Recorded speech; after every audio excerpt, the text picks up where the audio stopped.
Good morning, everyone. My name is Heather Bluen, and I am the Special Projects Manager here at WESC. And I'm so very excited to welcome you all here today to our Propel opening retreat. And we have a great event planned for you all this morning. I first want to begin by acknowledging that all the work WESC does happens on Treaty 4 and 6 territory and the traditional homeland of the Métis. We pay our respects to the First Nation and Métis ancestors of this place and reaffirm our relationship with one another. I would like to extend our gratitude to the Government of Saskatchewan for their support in advancing the recommendations of the Saskatchewan Advisory Committee on the Gender Entrepreneurship GAP's final recommendations. The government recently announced the development of an economic scorecard to determine the impact of women entrepreneurs in Saskatchewan and recently released the Women Entrepreneurs in Saskatchewan report in November. I want to share a few notable statistics in reference to our amazing women entrepreneurs. So our women-owned businesses have a greater propensity for job creation. You are contributing 26% of total GDP and employing approximately 33% of the Saskatchewan workforce. Women in Saskatchewan are starting businesses at a greater rate than the national average. From 2018 to 2020, Saskatchewan's growth rate was 1.7% compared to the national average of only 1.4%. In 2019, women entrepreneurs contributed to $23.1 billion to the Saskatchewan economy and created close to 200,000 jobs. And then finally, when Saskatchewan women lead a business, they're also most likely to headquarter it in our province. However, we do know that women entrepreneurs encounter unique barriers such as access to financing and capital, access to mentors and networks, and balancing personal family responsibilities with business growth. Addressing these barriers that hinder the growth and scale will yield significant economic impact and job creation in our province. Propel is a one-year training program developed as part of the Government of Saskatchewan's Scale Up for Entrepreneurs initiative. Propel integrates micro-credentialing, training, mentoring, and coaching, and is customized to meet the needs of women entrepreneurs at various stages of business growth. Before I pass it off to Jamie, I want to quickly introduce our program team. And if you could just kind of give a little wave and say a little hi, then everybody can kind of see who they will be dealing with over the program year. First off, you will recognize the name. She has been sending you quite a few emails lately. We have Jamie Polsom. She is our program coordinator. We have Tanis Taylor, our program consultant. I'm not sure if Nick is on quite yet, but Nick Koshar is our program advisor as well as one of our business advisors here at WESC. I'm here. Oh, there you are. Good. Nice to see you. And then again, myself as the special projects manager. Without further ado, I will pass it over to Jamie Polsom.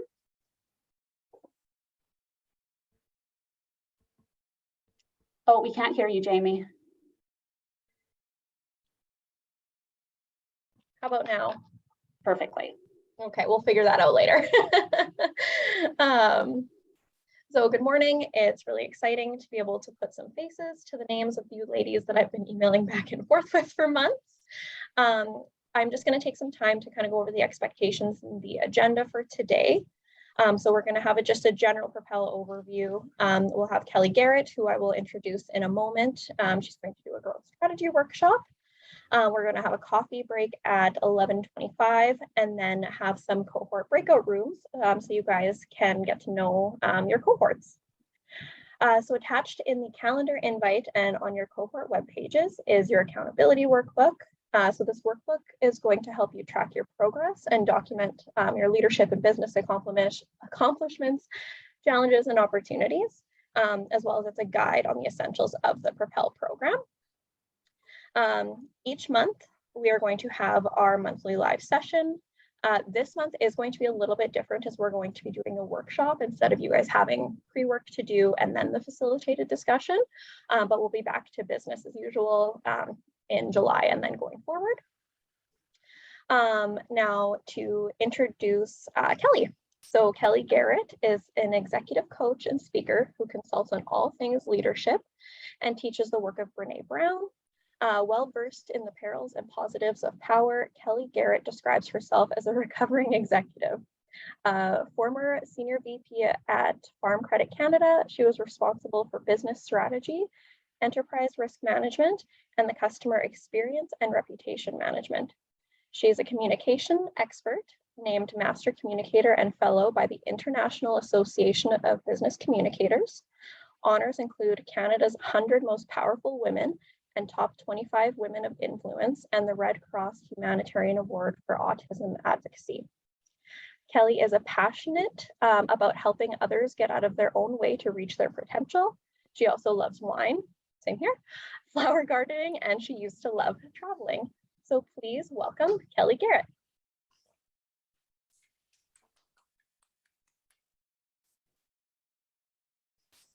You'd think after being on Zooms all day, every day, I would get the mute thing. So thank you for that kind introduction. Yes, my name is Kelly Garrett and I'm a recovering executive. And I say that because you learn a lot of good and bad habits in the executive suite. So in addition to the various things that were just mentioned in terms of what I ran at FCC, I also was heavily involved in the cultural transformation at FCC. We went from being pretty command and control hierarchical to being number 5 on Canada's top 50 companies. So I found that whole journey fascinating in terms of how leaders can foster or squash open and honest communication, which you really need in order for people to raise issues with you and surface problems. Otherwise, you're not as aware of them. Along the way, I also ran the project management office, the call center, innovation, research, you name it. And I had the luxury of being sent to Harvard Business School for 2 months, where I received a fire hose MBA, as well as how to lead a company, because I was one of the contenders for the CEO job. I came in second, and so that was really hard, and ended up supporting the CEO who got the job, even though the first month I helped him with all his speeches and prepping him for media interviews. The ABBA song, "The Winner Takes It All," kept going through my head. So I learned a ton at Harvard. One of the things I learned was I felt like a prairie peanut coming from, FCC. Yes, it's a multi-billion-dollar corporation, but nothing compared to some of the people in the room. There was a woman from Korea who ran Samsung's marketing area. Her budget annually was $1 billion a year. There were people from Europe who would be flown in on corporate jets on Saturday night for the coming week, and just untold wealth and untold power. So learned a ton there. Also was able to hold my own on the business strategy and growth discussions. 9 years ago, I jumped from my executive job to start my own business as a speaker and an executive coach and a consultant. So I consult on all things leadership, strategic planning and enterprise risk, board governance. I speak all over North America. I'm going to New York City next week to talk about the role of trust in leadership. It's called Humans Behaving Badly, How to Be as Trustworthy as You Think You Are. And I have more work than I can possibly handle. I have considered hiring staff. I've tried a few associate things, decided I'm long in the tooth. I'm 62. I don't really want to manage staff anymore. So I'm a one-woman band. And what I learned when I jumped was the power of networks. I never knew I was going to be an entrepreneur. And oh my God, I had no idea how wide and varied my network is. So 100% of my work comes from referrals. I do no marketing, no brand work. I know how to do it. I used to run it. But that power of networks is just unbelievably important to your business, whatever stage of growth you're at. I also learned the power of personal brand in terms of what I am associated with in the marketplace. So that's a little bit about me. So let's get rolling. I believe either one of the wondrous WESC women said that this is going to be taped. Is that correct? Yeah, so we are recording right now. Perfect. I'll also send you a copy of my slides. So if you're like me and you like to capture stuff, you don't have to worry about that. I'll send that to you afterwards. And I have a few resources at the end of the presentation when you receive it that you can use if you're interested in terms of assessment and so on. If everyone could mute, that would be Ducky. I'm getting some feedback. Okay, so I'm going to share my screen. So first order of business, can you see my screen? Someone give me a verbal sign. Looks good, Kelly. Okay, thanks. Okay, so here you go. You're trying to scale a small company. So you may be a one-woman band like me, but still earning lots of cash. I earn more than I did as an executive, and let me tell you, executives are paid too much. The issue is that the bigger you get, the more you have to rely on fantastic people, repeatable processes and systems, and that ever-present sufficient cash flow irritation. So strategy might only be in your head or scribbled down somewhere, because if you start as a company of one or very small, you may not have gotten around to writing it actually down. But it's the linchpin to success, along with leadership, which I'll talk about at the end. So it's easy to have a strategy, whether it's in your head or written down. It is murder to execute it. There are two very different skills. Some people are fabulous at knowing what their strategy is, their differentiation, all that other jazz, but suck at execution. Others are very good at execution, but they're not so great at the former. So I'm going to talk about are you ready to scale up, then strategy, then growth, and then leadership, and then leave some time for Q&A and joint troubleshooting with whoever feels like putting it out there. So when should you consider scaling up? Well, one is you're turning down potential business opportunities. So you have an indication that there is more work than what you're currently able to handle. So if customers or clients have to be turned down due to a lack of inventory, lack of employees, just not enough time in the day, which is my chief constraint, then it might be time to scale. The second thing is, are you consistently surpassing your previous goals in terms of revenue and perhaps expanding share of wallet, et cetera. The third is strong cash flow and repeatable sales. So simply being profitable, as you know, isn't enough to justify expansion. So while profitable is a qualitative measure in some ways, the exact quantitative data representing your profit in numbers needs to be a deciding factor. So the numbers are critical to predicting further revenue, which is just as important as the revenue itself. In other words, your current revenue and your predictable revenue. When you have a really strong understanding of your business model and its performance record, you can get better and better at accurate forecasts. So how far out do you forecast? Is it 1 month, 2 months, a year, 5 years? You should be looking at all of those.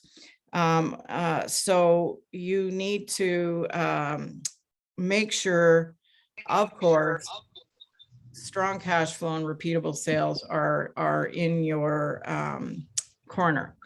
The fourth is a proven concept and reliable infrastructure. So have you proven that your product or service will sell?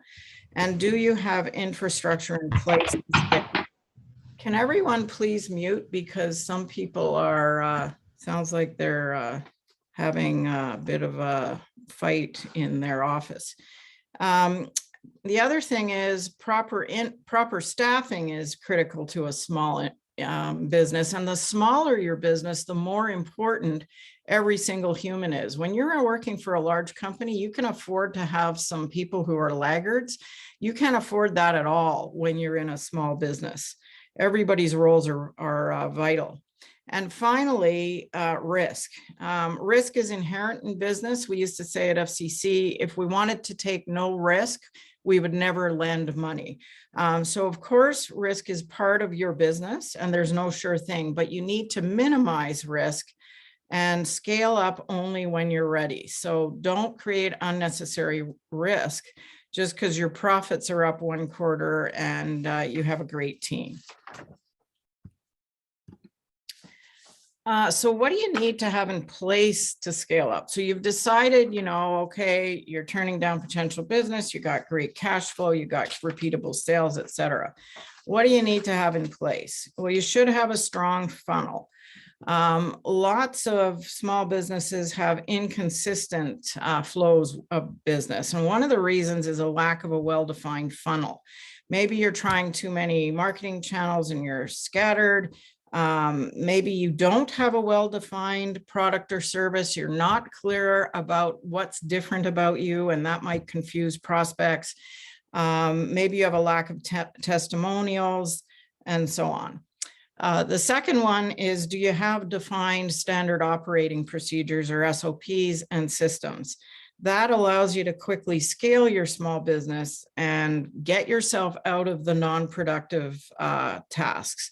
As you grow, you need to be able to rely on repeatable, clear procedures and systems so that you're not leaving up to chance or up to individual preference how people are serving your customers and fulfilling orders or services. Feedback loops are important. Can you quickly measure the effectiveness of a new product or service, a new ad, etc.? So measures help you see what's working, what's not, and then you can make decisions to pivot in your favor. Number 4, delegate your tasks. Many small business owners have a really, really hard time letting go.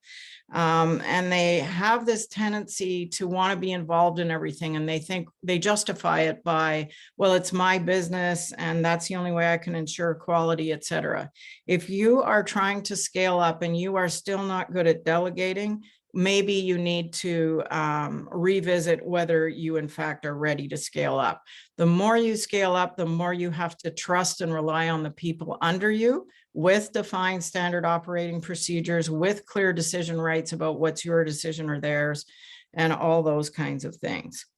And then number 5, in terms of what to have in place to scale up, is under promise and over deliver. Many businesses do the opposite.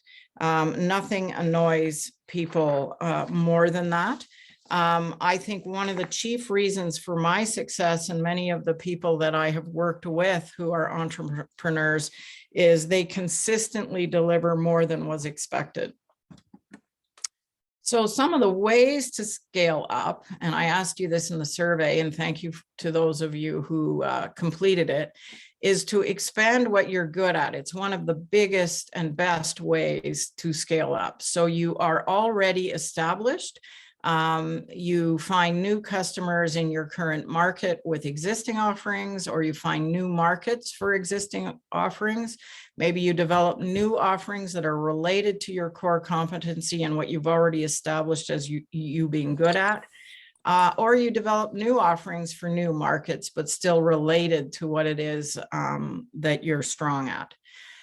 The second way is to expand beyond what you're good at. In strategy land, this is called going beyond your core competencies. Again, please mute. And this is about entering into different businesses. Perhaps you buy competitors. You may collaborate to win with competitors or leverage partnerships. So if you could run the poll for me, the first one. Wondrous West women, that would be great.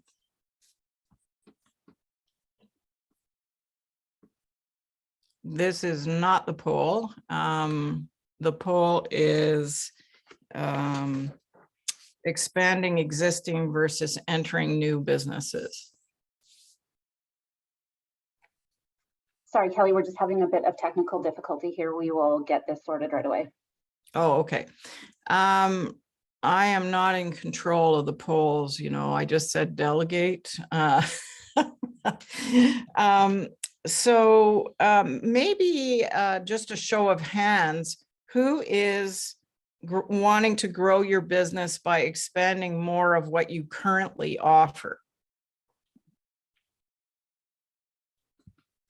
Okay. And who is wanting to expand your business by going beyond? Oh, here's the poll. So go for it. Sorry about that, guys. No problem.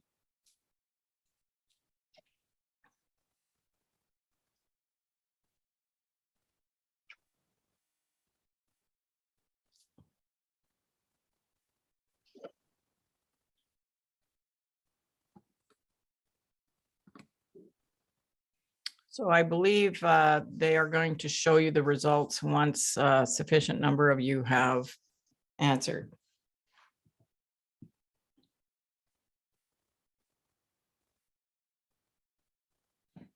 Okay, so most of you are providing more of what you already offer or expanding what you offer, but staying within your core competency. Thanks so much. Okay. So the riskiest strategy, if you're one of the 10% who are going beyond your core competency, this is the riskiest growth strategy. It does not mean you won't succeed. It just means that you need to go in with your eyes wide open. So when Bain and Company studied the growth strategies of 2,000 companies worldwide, they found empirically that the most risky decision a company can make is to stray from its core. So the trap of false enthusiasm is what they call it, where a company sees enough of a growth opportunity to be wildly enthusiastic, but doesn't do enough homework in terms of risk appetite and things like that. So just a bit of depression before we wend our way further, whether you are going to stray from your core competency or you're planning to scale up what you already do well. The most common reason small businesses fail is the market doesn't need your products or services. So you may be successful right now, but you may not have understood completely what the market potential is. A whopping 71% of small businesses fail due to management issues. A third of them fail because they run out of cash, or just less than a third. Almost a quarter fail because they don't have a good enough team. 19% because competition outperforms them. And if you're thinking of geographical expansion, which some of you in my survey said you were, 9% fail due to that. So one other thing to contemplate, if you sell services rather than products, you have a better chance of survival. So you just need to go in with your eyes wide open. This does not mean you don't scale up or you won't be one of the ones that's successful. So dangerous points for firms are when everything's going really well. They may overinvest, they may get complacent on costs and margins. They may believe the way they've always done things is fine. The other dangerous part is when you're bleeding red ink. You can then erode your value proposition. You may be worried, you're a premium service, say, and you start reducing your pricing because you're worried that you're not bringing in enough cash. Then you're starting to mess with what you're known for in the marketplace. Your customer experience might get impacted. You might cut employees in training.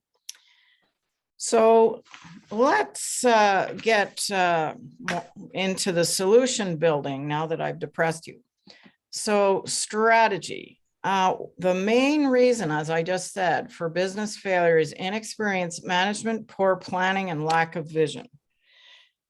So planning is always harder than doing. Many people talk about, I need to find time to work on the business, not in the business. Working in the business is the doing. The planning and the thinking takes more brain work, more time, and it's hard thinking through all those things. So if you're the CEO of your business, your bias to action can mean that you think, well, I don't really need to work on a strategy because I have this vision in my head. Please mute. Defining strategy as a plan, thinking, well, there's no point in putting a long-term strategy together because the market is in flux and it's too hard. I can't tell you how many strategic planning sessions I hear that particular one. They think strategy is just about optimizing what they're already doing, or maybe, you know, I'm following best practices, so I have a strategy. Well, maybe you do and maybe you don't. There are many books and theories on strategy. One of my favorite ones is Strategic IQ. It's a very short read. If you run your own business, you absolutely owe it to yourself to read this book. They argue that the goal of strategy is simple, but figuring it out isn't. So your goal is to be superior, AKA better than the competitions, sustainable, which is profitable over the long term, and performance, so you get ROI. So superior is about your secret sauce, also known as your value proposition, also known as competitive advantage. Is it easier to do business with you? Do you offer more choice? Are you the only one who offers a particular thing? Is it price? Are you faster? Are you more convenient? Is proximity your secret sauce? You need to know what that is cold. And be able to explain it in one sentence.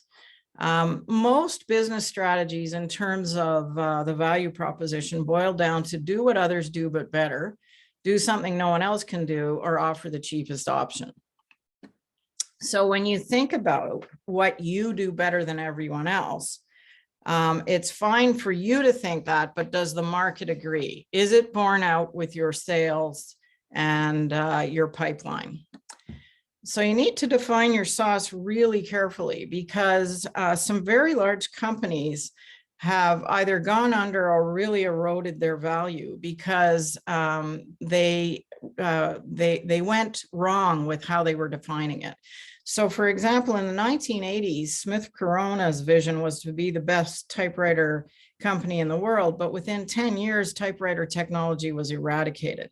So part of what you need to ponder, which I'll get into in a moment, is what are your strategic assumptions? What are you assuming about your product or service in terms of its relevance over the longer term? In 2001, Steve Jobs was envisioning Apple becoming a digital hub for an emerging digital lifestyle. And of course, as it turned out, he was prescient, and not all of us are, and that's okay. But we want to really look at what are we assuming as what's going to happen in the future. Your secret sauce should make your tactical and strategic choices clear. And especially when you're a small business, every yes consumes capacity and money, and it means a no to something else. So choose wisely. So the most important decision in strategy is, what are you not going to do? What is your strategic playing field? Where are you going to play? Where are you not going to play? The second element of this model, so you figured out your value proposition and where you're superior. Second one is sustainability. So you need to allow your company to sustain its superior performance. So sustainable performance, again, is based on your secret sauce. The other thing about strategy is it isn't static. So your vision, mission, value proposition shouldn't vary very much over time. You want to become associated with what your secret sauce is, for example, but how you accomplish them might vary depending on opportunities and threats and so on. So imagining what could destroy you is actually one of the ways to stay sustainable over time. So what are you assuming that could make or break your sustainability? In 2000, Blockbuster assumed that streaming video was a fad. They had an opportunity to buy Netflix for quite a nice price because it was a niche business losing money. Guess what happened? Netflix is monster. Blockbuster, you don't see so much. So the assumptions to think about when you're putting your strategy together range everything from technology. As I scale up, am I going to significantly need to invest in technology? Do I need a CRM system, customer relationship management?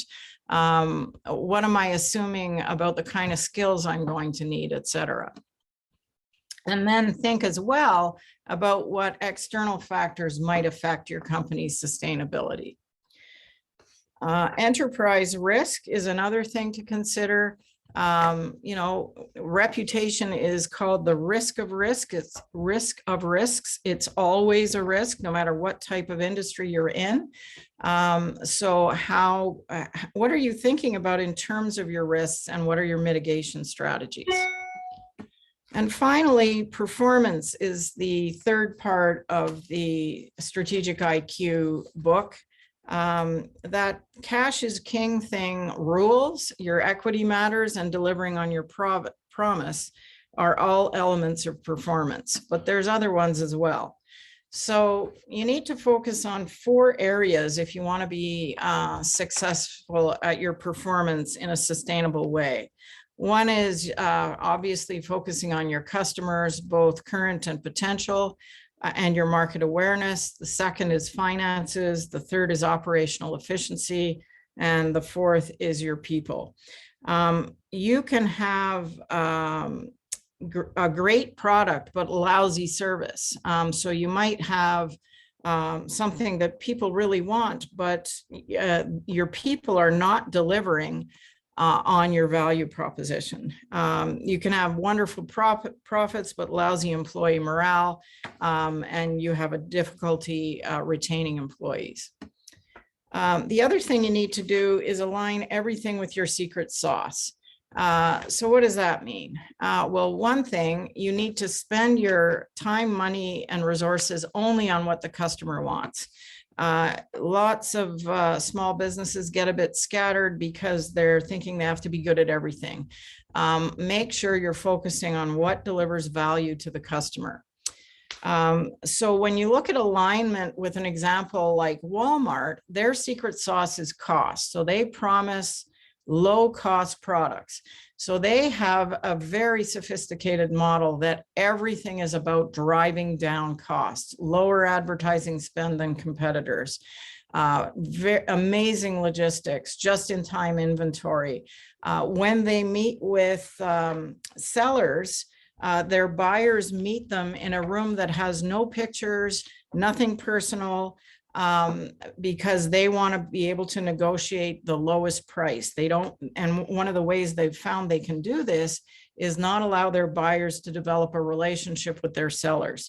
So every time you go as a seller to negotiate with Walmart, you're getting a different buyer. So then because people are influenced by relationships and rapport, Walmart's decided, no, just the costs, man, that's what we're focused on.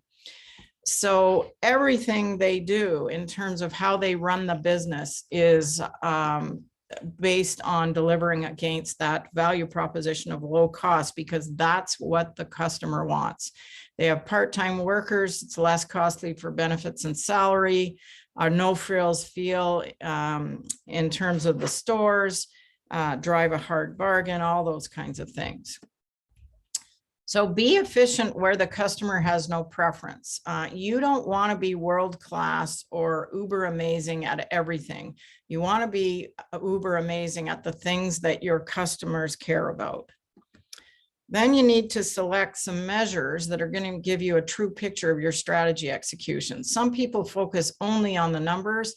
You need to focus on a mix of your financial and non-financial measures and have as few as possible, because you got enough to do. So you need some leading and lagging indicators are going to tell you, are you guys on the right track? Finally, you need to pay attention to aligning your organizational culture, whether you have 3 employees or 50. There's a saying that culture eats strategy for lunch. Well, it actually eats it for breakfast, lunch, and dinner. Your culture inside your organization will drive the customer experience, will drive employee retention, all kinds of things. So how are you aligning your culture with your value proposition? And when it comes to employee behavior, you get what you tolerate. So if somebody is a bad apple, you need to get rid of them sooner than later, because bad apples infect other apples. So some alignment examples: if customer experience is your secret sauce, then if speed matters to customers, you're going to need to empower your employees to resolve issues and not escalate everything to you. You might want to have an early warning system for what annoys a customer. Make sure the customer experience is defined, and make sure it's as easy as possible for your employees to deliver what you have promised.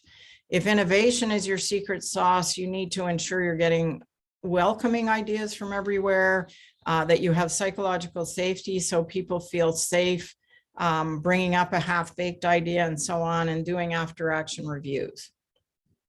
And then finally, you need to make sure your money is only going towards your strategic priorities.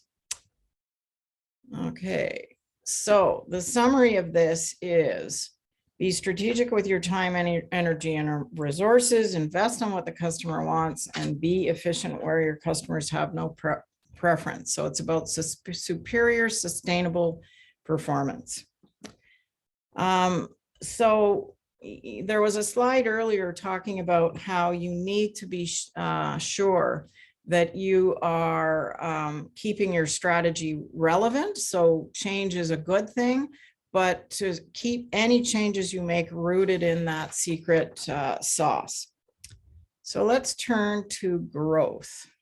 But before I do, to give you some relief from my voice, any questions about strategy?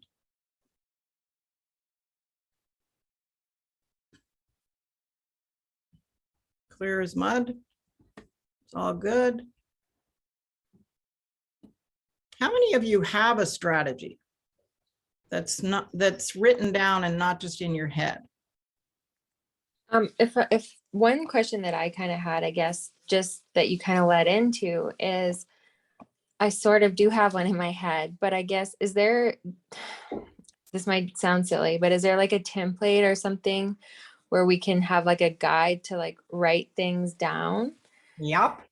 I highly recommend buying the book Scaling Up by Vern Harnish, which I have in my slides.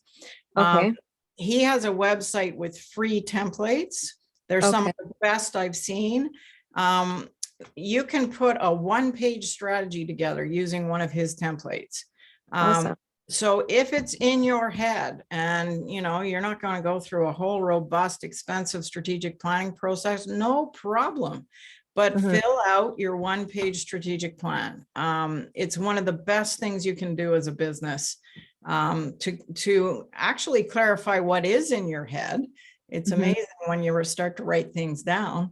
But also, if you have staff, it helps clarify to them what it is you're up to. So I'll send you, well, that's part of the end of my presentation, the links to that, and it's free. Thank you so much. And also, I just want to hop into, I don't want to step over anybody, but Ashley, at the end of the accountability workbook, there's also a one-page sample as well that you can start working through. Perfect. Great. Thanks, guys. Of course, WESC has that. Yay. Anything else on strategy? What's preventing you from writing it down if you haven't? Time, not knowing where to start. Kelly, we do have a question in the chat. So it's actually from Nick, and strategy is often understood, but rarely goes according to plan. How do you value being adaptable in the journey? Well, as I said at the beginning, Nick, you are totally right on with your comment. Putting a strategy together is different from strategy execution. So you can have the best laid plans on your one page, your marvelous one page, well thought out strategic plan, but strategy execution often rarely goes according to plan, as Nick points out. So yes, you need to be adaptable, but be careful what you're being adaptable about. If you are clear on your value proposition, and if you are paying attention to all four levers within strategy, which is operational excellence, your financial aspect, your employees, and your market awareness and customers, don't stray from that. You might have to be adaptable, as Nick says, in terms of, okay, we thought we were going to really focus on X this quarter. It's not going according to plan. What do we need to do to shore up what's not going well? Absolutely. It doesn't mean, though, that you throw out the strategy. Ambrosia says, what a great name. Not having the data, market competition, because it's new or niche service. For sure, that's a problem. Ambrosia, what industry are you in?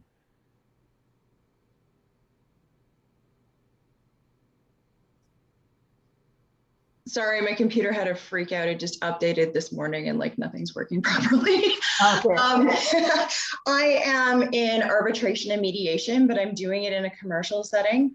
Okay. And my strategy's been flipped on its head like probably 14 times. Nick can attest to this, where I've been kind of felt like a ping pong ball or squash ball with how I initially was starting, and then fate and opportunities has thrown me all over the place. So right now I'm trying to develop a market locally for small business to deal with their disputes out of court. But then I'm also working at the international level. I'm sitting on like the NAFTA Trade Commission, and I'm working with the International Court, and I'm getting pulled into like tech and NFTs and Web3 and all of that stuff. So it's really hard to find market data because I don't really have the market yet. Right. Yeah. So in the absence of that, networking with other mediators and so on, which is difficult because you are in a more sophisticated space than a lot of mediators. Having said that, there are, as you would know much better than me, very successful ones. Even if you feel like, well, it's not exactly what I do, there may be merit in devoting a bit of time each month to reaching out to your network or forging new ones. Anyone else? Not knowing where or how to start? Yes, that is a very common problem. That's why a one-page template is awesome as a start. Anything else? Okay. So let's talk about growth. So I cannot recommend this book highly enough to you. So read Strategic IQ and read Scaling Up. You can even hire, and I am not affiliated in any way, so this is not about hire their services and Kelly gets something. I get nothing. They've never heard of me. But it is such a practical book. And there are so many free templates associated with it, and you don't have to buy the book to get the free templates. I think for as little as $2,000, you can be part of some of their coaching groups. So depending on where you are at in terms of your business size, that may be something worth looking into. Again, highly recommend this. So to sum up, strategy is about choices. So you're making choices on how you're going to win. You're saying yes to some things and no to other things.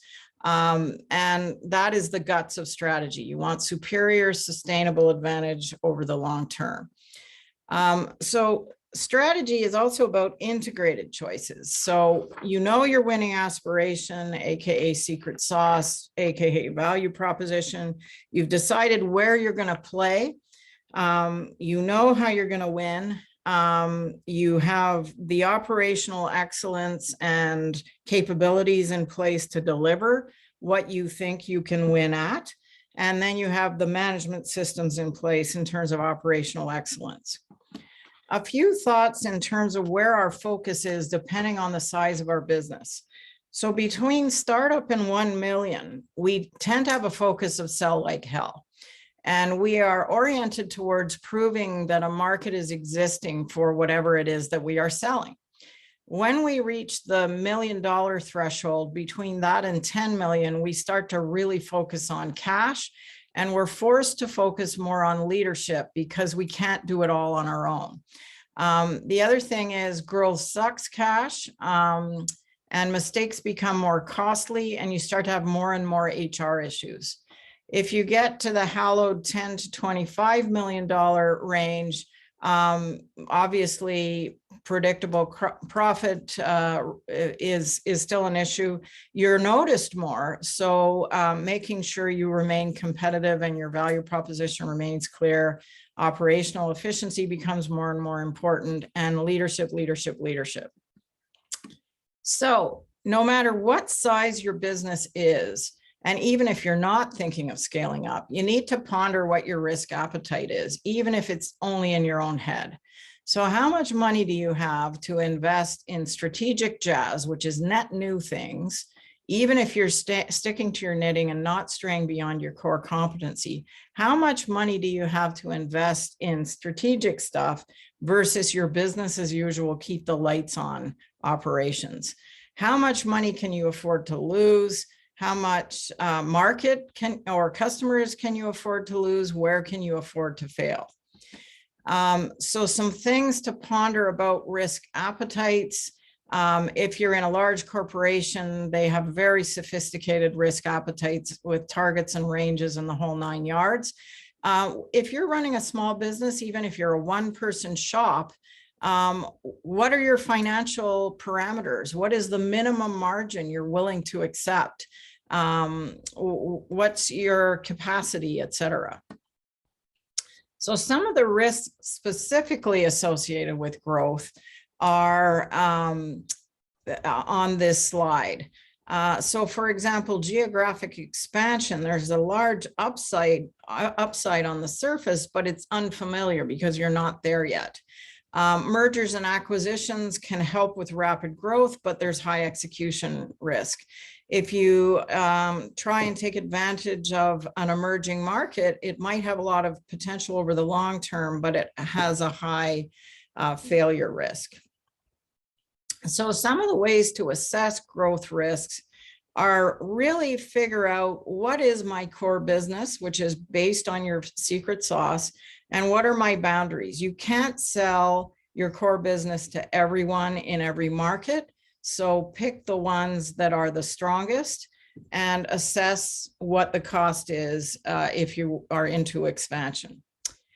And then think about where your growth is going to come from. Is it increased share of wallet from existing customers, so you sell more of what you are already selling to them, or you sell a new thing that they're already buying something else from you in terms of a service and product, and you want them to buy this other service or product? Are you going to enhance your customer experience such that it's remarkably better than it currently is or than your competitors? Attracting new customers. There's a whole different bunch of ways you can grow.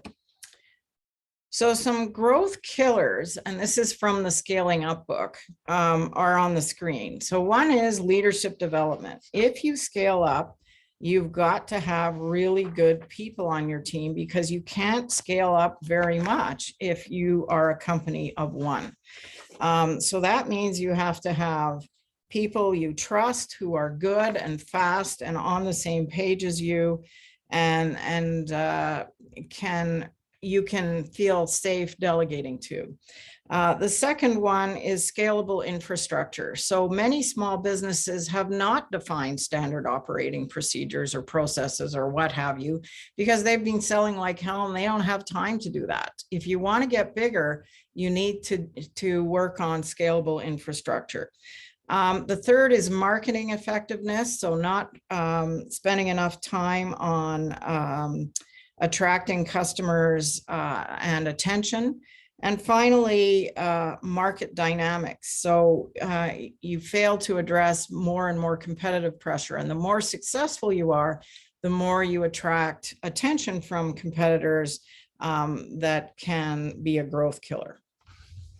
So The book Scaling Up talks about 4 decisions to address growth killers. And they say the first one is people. So on the people one, the key question Vern asks is, would you enthusiastically rehire the people that you currently have? So say you're a small business, you have 2 employees. Would you enthusiastically rehire those employees? If not, you're probably not in a position to scale up. You need to think about how people will help you differentiate your business. And so you need to figure out what leadership competencies you need and what kind of people you need as your wing women or wing men. Then you need to make sure you're going to fish where there's fish, so that you're not scaling up without the people power to deliver on whatever your promise is. It's really hard when you're running a small business and trying to scale up. It's chicken and egg. Like, do I hire people before I have more, before I'm selling more? The answer is usually no, because I need the cash first.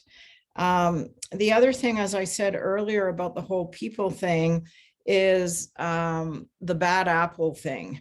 If you have some employees who consistently are creating drama or issues on the team, you need to get them to leave.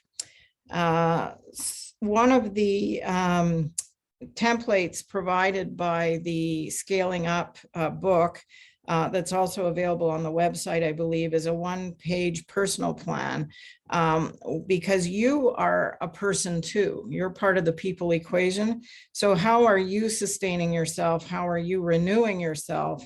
And so on. The second one is scaling up strategy. So can you state your firm's strategy really simply? How is your strategy going to help you drive sustainable growth in revenue and gross margins? If you can't write your strategy down in 2 or 3 sentences, you probably need to keep playing with it. And that 1-page template will help. So if you want to scale up with strategy, you start with your vision. Make sure that your values, your purpose, your brand promise, aka value proposition, are very, very clear. And then your strategies and priorities are equally clear.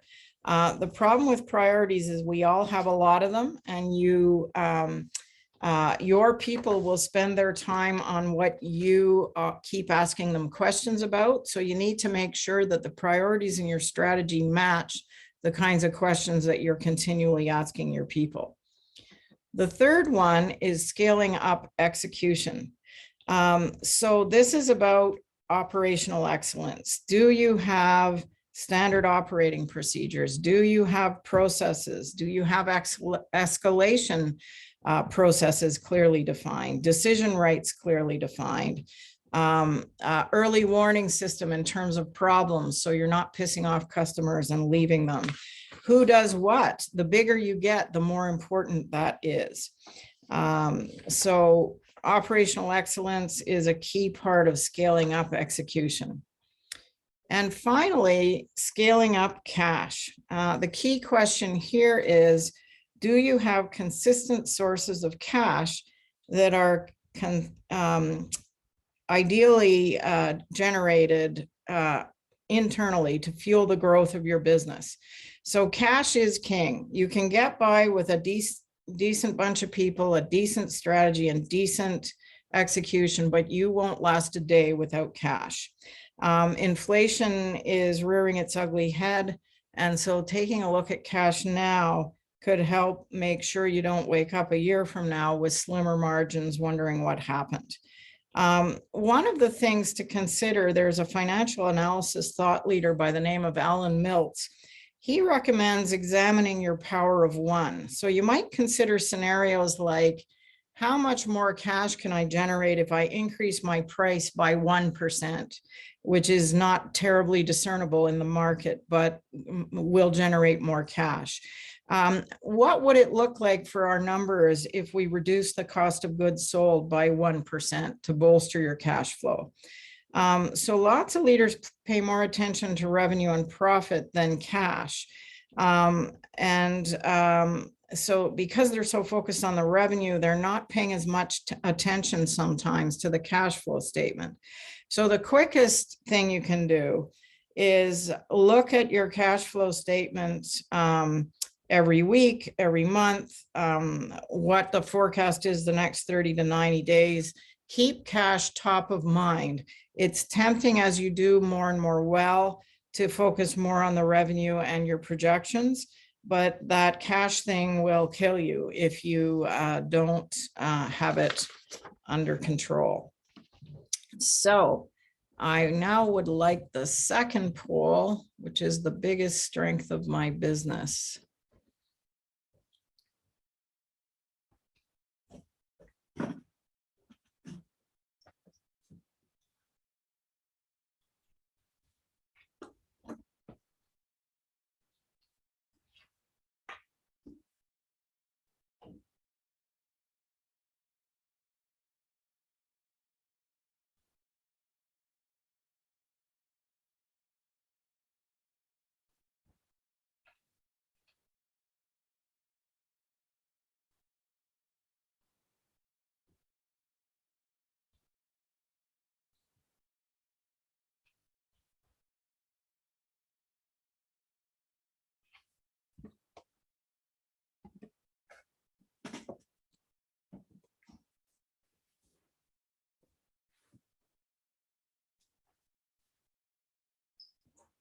So the wondrous Wesk women will show the results as soon as most of you have answered.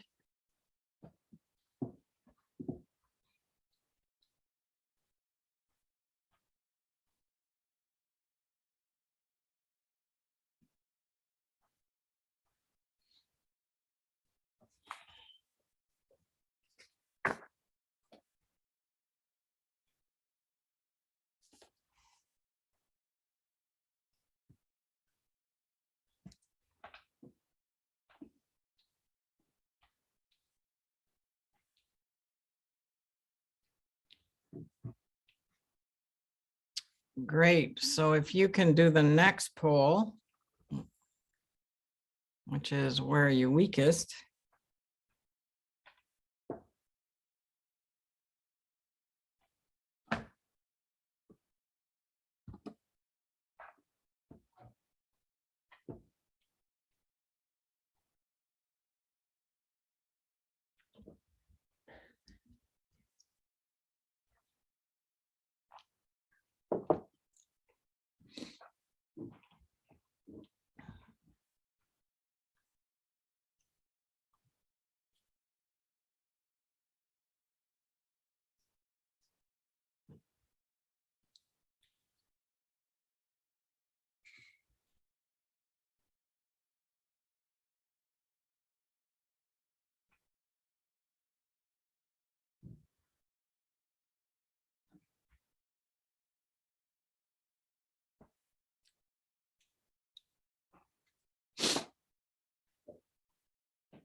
Just about got all of them. Okay. Most of them is fine.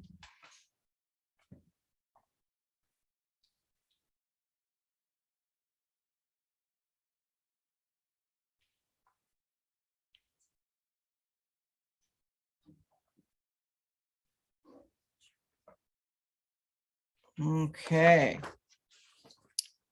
So the people thing is the biggest strength, followed by strategy. And the cash thing, that annoying cash thing, is the weakest. And strategy and execution are at 24 and 21%.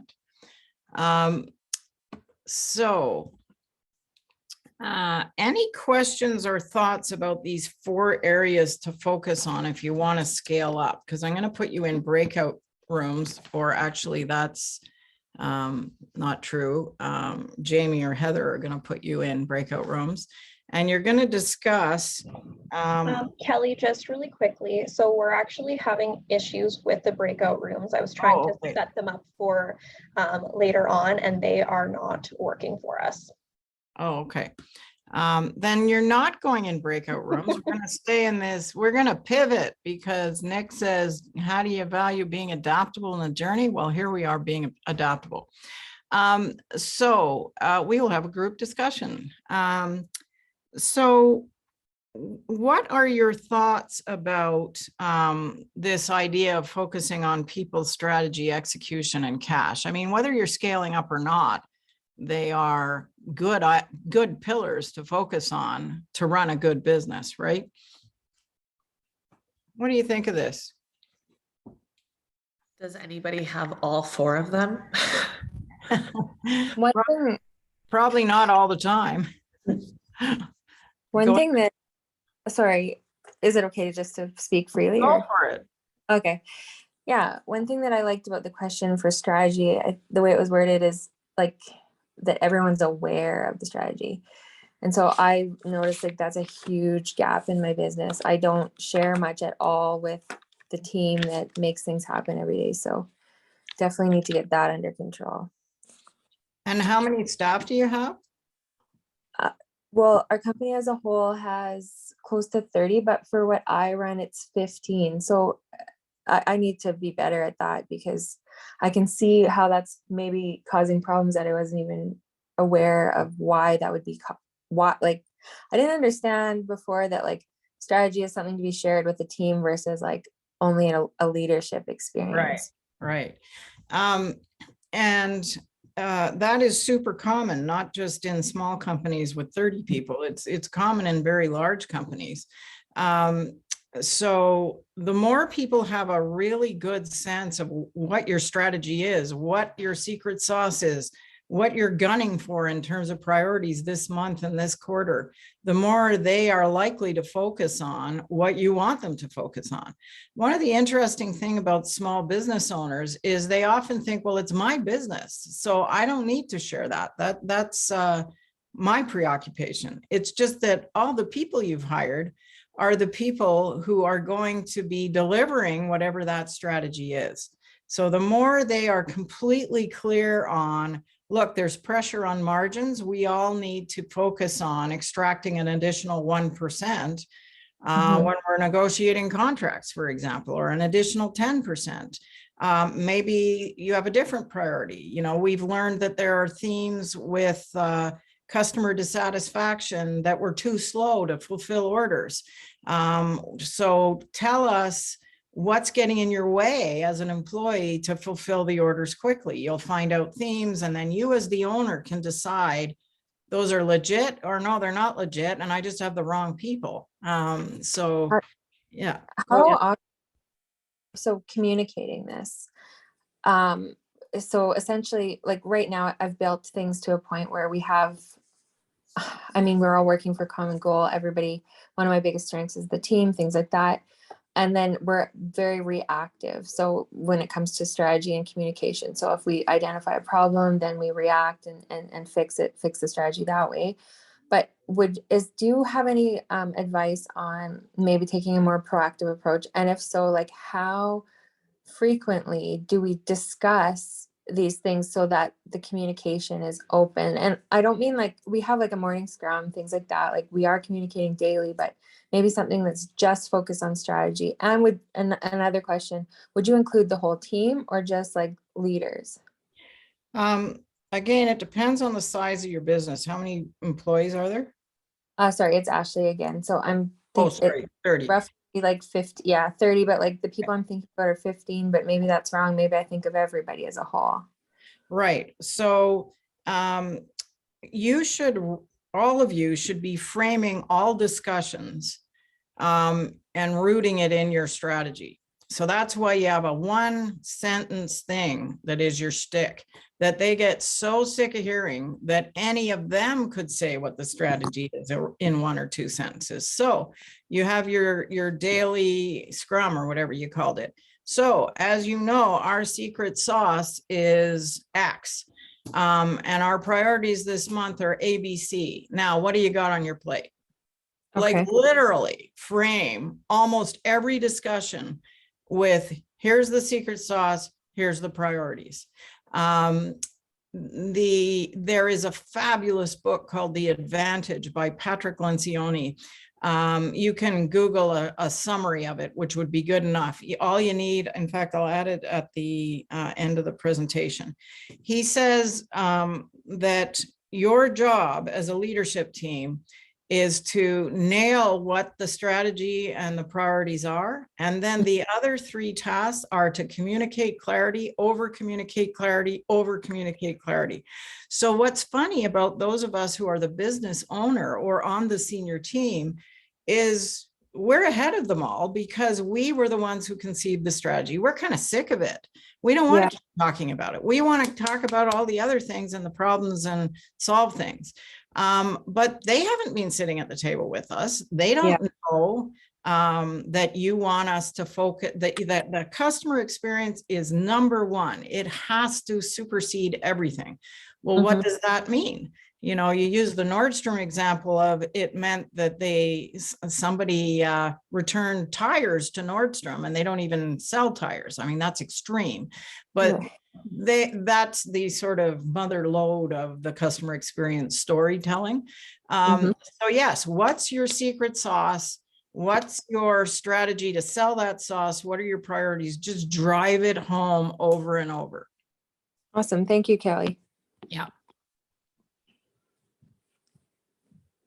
And don't send it in an email. Like, yeah, you can send in an email to reinforce whatever, but lots of leaders think, oh, I've communicated, I sent an email, you know, so no, engage them in dialogue. What's not clear? What feels too hard in terms of one of these priorities? Like, get it on the table. Okay, thank you. So if I can just share, I have a construction company and we subcontract to SAS Power. And so we run time is money in our industry, right? So I was always struggling with how do I get the team motivated to hit these timelines so I can invoice, so I can have this steady cash flow, right? And it dawned on me one day, I'm not communicating what this timeline is. I was always frustrated week after week. So I literally went into we had 2 job shacks, and I literally went into each job shack on a whiteboard and wrote down Monday, this task, Tuesday, this, Wednesday, this, whatever. And then I started to, you know, we come from or I do at least, from the world where you didn't talk money, you didn't talk finances, you didn't talk targets and whatever. But when I explained to the guys and girls that we need to have X done by Friday so I can send in an invoice and you can get paid, then, you know, it put it into the number game for them. And there was no harm in sharing that with them. Absolutely. And you also did one of the most important things in communication internally, which is what's in it for me. So what's in it for them is I'm going to get paid in a timely manner so I can pay you. And so do this on Monday, this on Tuesday, this on Wednesday. Brilliant. Yeah. And so I don't know. So back to kind of Ashley's struggle, you know, who do you involve? Do you involve the leaders? Do you involve the workers? For what works best for my company was involving everybody, where at first I thought maybe just have those sidebar discussions with the foreman. But by me doing it, it was teaching the foreman how to do it. And it was creating that team environment. So I don't know, that was just something It's also telling them they're important enough for you to show up and talk to them. You know, people want to feel like they matter. Thanks for sharing. That's awesome. Anything else? Yeah, I have a question. So what do you prioritize when you're dealing with trying to build your internal processes and systems? And you also need that HR support. You need people. Like, do you focus on building the system before you hire, or do you hire and then work on building that? Because I'm getting the contracts, I'm getting the work, but I'm not able to deliver because I need more hands on deck. But at the same time, when I do hire, I still have to do a lot because they're not trained, and I'm trying to train and I'm trying to deliver at the same time. And it's like a web, Yes. and Really is. it Yeah. ends up not working out with them. So I'm trying to get it right. How many employees do you have? Well, right now I have one full-time. I'm coming from 3, and I want to replace the 2 that I had previously, but I feel I don't have the systems properly set up for them to Right. really succeed at executing. Yeah, so there is no, I wish there was a cookie cutter answer for you, but there isn't. One of the things that many of us as small business owners are not great at is documenting what it is we do. So say the customer, I mean, no matter what product or service you're selling, even if the customer experience is not your secret sauce, you want to be proficient enough at it that you're not providing a crappy customer experience. So documenting or having your one employee help you to document what are the key steps in serving a customer or fulfilling an order that have to happen. Just get it down on a piece of paper. And then when you hire your employee, you at least have that written down. And then you can tell them anything that isn't clear that emerges. Your job is to come to me as the owner or this other person who's your employee. You're not going to get it all perfect before you hire another employee because you've got to have the woman power or manpower to actually fulfill orders or serve customers, right? So it is, again, a bit of chicken and egg, but if you can start with the discipline of writing down what the specific steps are that you follow, that you want them to follow, then you can systematize it from there. It's not sustainable when you have you don't have enough time to get it all written down. So then the way it works is people keep coming to you for the answers. You've got all the answers because you started it and maybe you were a company of one for a while. But then that's eating into your valuable time. So it's the teach a man to fish idea. It takes longer to teach them how to do it and to document stuff, but it saves you time in the long run. I have a question for you directly, Kelly. I have a business very similar that you're doing. I'm a one-person show. I do corporate team building. I teach at some business schools, speaking across the country. And I do not want a team. That is very clear in my strategy. I'm very excited to be a one-person show. But on that side of things, give me some time management strategies that have worked well for you. Because I mean, I work a lot of 16-hour days, but I'm okay doing that because I don't want a team. But is there something on the strategy side that helps you get everything done? Do you have a strategy? I had like an 80-page business plan when I started my business, and I keep revisiting it every time I apply for awards. So I have that stuff. You I have get a 92 one-page strategy. No, and I get 92% of my business from networking, shaking hands, getting meetings, getting the business. But I really love, and I wanted to mention that the one page is much more enticing to me than a massive business plan, because I generally don't revisit that because it's too much. Right. So I'm excited about the one page idea.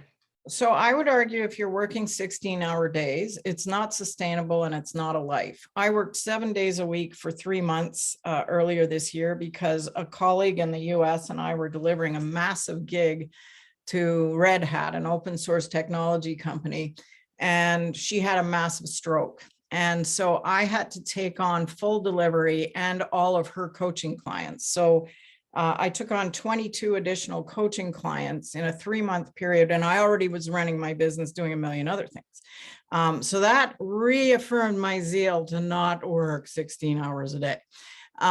So some of the ways, and this applies whether you have a speaking and coaching business like Jolene and I do, or whatever it is the rest of you are doing. I'm going to add a productivity hack thing that talks about the 4 sources of energy. So we have 4 sources of energy. One is emotional, one is physical, one is intellectual, and one is spiritual. And if you're not religious, you still have a spiritual life. What is your spiritual practice? Mine is in the garden. My father said nature was his church. I have to be outside to commune with nature, to be with the divine. everybody has a different thing. But if you're not spending any time there or on your emotional needs or your physical body, you're screwed. So most entrepreneurs spend all their time in the intellectual quadrant. They are gunning it hard all the time, and they're not replenishing energy from other sources. So there's a saying that that we are made of 4 rooms, and we should occasionally air out all of the 4 rooms, which is the physical, intellectual, emotional, and spiritual. I can tell you, as a former workaholic, and you're saying, what? You're not a workaholic now after doing that? Well, that was a moment in time trying to help a friend. I'm back to not working like that anymore. But I was a workaholic for 15 years. I mean, I routinely worked 80 or 90 hours a week for somebody else, like as an executive. And I didn't pay attention to my body. And, you know, you age and your body starts squawking. So you have to actually do stuff for it. So the first thing I would say is, what are your boundaries? And roughly, every week will be different in terms of how much you need and want to work. There will be phases in your business, including startup, or perhaps when you're scaling up, when you're willing to work 7 days a week for 16 hours. That is not a sustainable way to live, I would argue, but it's a personal choice. Whatever you decide, even if you decide I'm going to work 16-hour days, 6 days a week, fine, you still don't have enough time in the day to do everything. So one of the things is repeatable processes, whether you're a company of 1 or a company of 30. What are, for example, proposals were my nemesis when I started my business. I couldn't believe how many freaking proposals I had to put together, and my hit rate was very good, but I used to tailor every single one. And now I have executive coaching services. I have a whole blurb about my approach. I have a pricing model. Here you go. It takes me 1.5 minutes to send a proposal to somebody. I have all kinds of decks that are pre-done on a variety of topics. And when somebody wants me to do X, of course, I tailor it to whatever the speaking gig is. But I will spend 2 hours on a full day presentation now instead of 5 days. So anything that you can do to have tools and templates or ways of doing things that you alone or others can do, like bang, bang, bang, here's how we do it. The other thing, as an entrepreneur, it's really tempting for all of you to work in the business all the time and not find the time for on the business. So one of the productivity hacks is to consider when your golden hour is. So the golden hour is when your energy is highest, and you can get harder, crunchier things done more quickly during your golden hour. Now that I'm longer in the tooth, my golden hour is as soon as I get up. I can bang off a hard strategy or whatever right away. It's called the eat your frog strategy. Do it first thing. But when I was younger, my most productive time was 3 p.m. to midnight. And probably the most productive time was around 5 or 6 o'clock at night. So do the hard things then. Don't be nuking the emails. Don't be doing the just dash stuff off stuff during your golden hour. And make sure you are putting at least an hour a week to look at, what am I doing that worked this week? What sucked this week? What do I need to tweak? Who's in trouble on my staff? What have I got coming up this week, this quarter, the next 6 months? I still every week look at what's coming up in the next month and quarter, so I can plan ahead when I'm going to get different things done. So that's not, that's kind of a wander all over the place Kelly answer, but I'm also happy to go offline, Jolene, and talk to you because your business is the same as mine. Yeah, thank you. And I find percentages, I wrote that in the comments, knowing if I up my speaking percentage to 70%, it's a quarter of the work, but the corporate workshops double the work. So I'm playing with percentages, and I find that very motivating in terms of strategy. Yep. Who else has a question? Or a wonder about? No? Okay. Okay, then I will go back to the presentation. Okay. So let's talk about leadership, which is the linchpin. When you are a business owner, you can actually, funny enough, not focus so much on your leadership. So the leader's focus, or I should say the owner's focus, because an owner is not necessarily a leader in terms of how they behave. A leader's focus as growth occurs from startup to 250K is your own competencies. So basically you have chosen to start a business based on what you're good at. And that tends to be what you focus on. When you get to the 250 to 2 million range, it becomes about cash and the clear strategy. And more it becomes about people, because if you're going to scale up past about 500,000, depending on your industry, you're probably going to need people. So then employees and leadership are huge issues, as well as systematizing your processes and so on. At the 2 million to 10 million and beyond, it becomes almost purely about your ability to delegate and lead, because you are getting work done with and through people. You have gone well beyond your personal ability to do it yourself or to be involved in every decision. So say you have scaled up. If you have successfully scaled up, you then need to try and reduce by as much as 80%, which seems impossible, the time it takes your top team to manage the business and be in the business. Because the job of the top team is to focus on strategy, market-facing activities, seeing top-notch customers delivering the most value to the business, et cetera.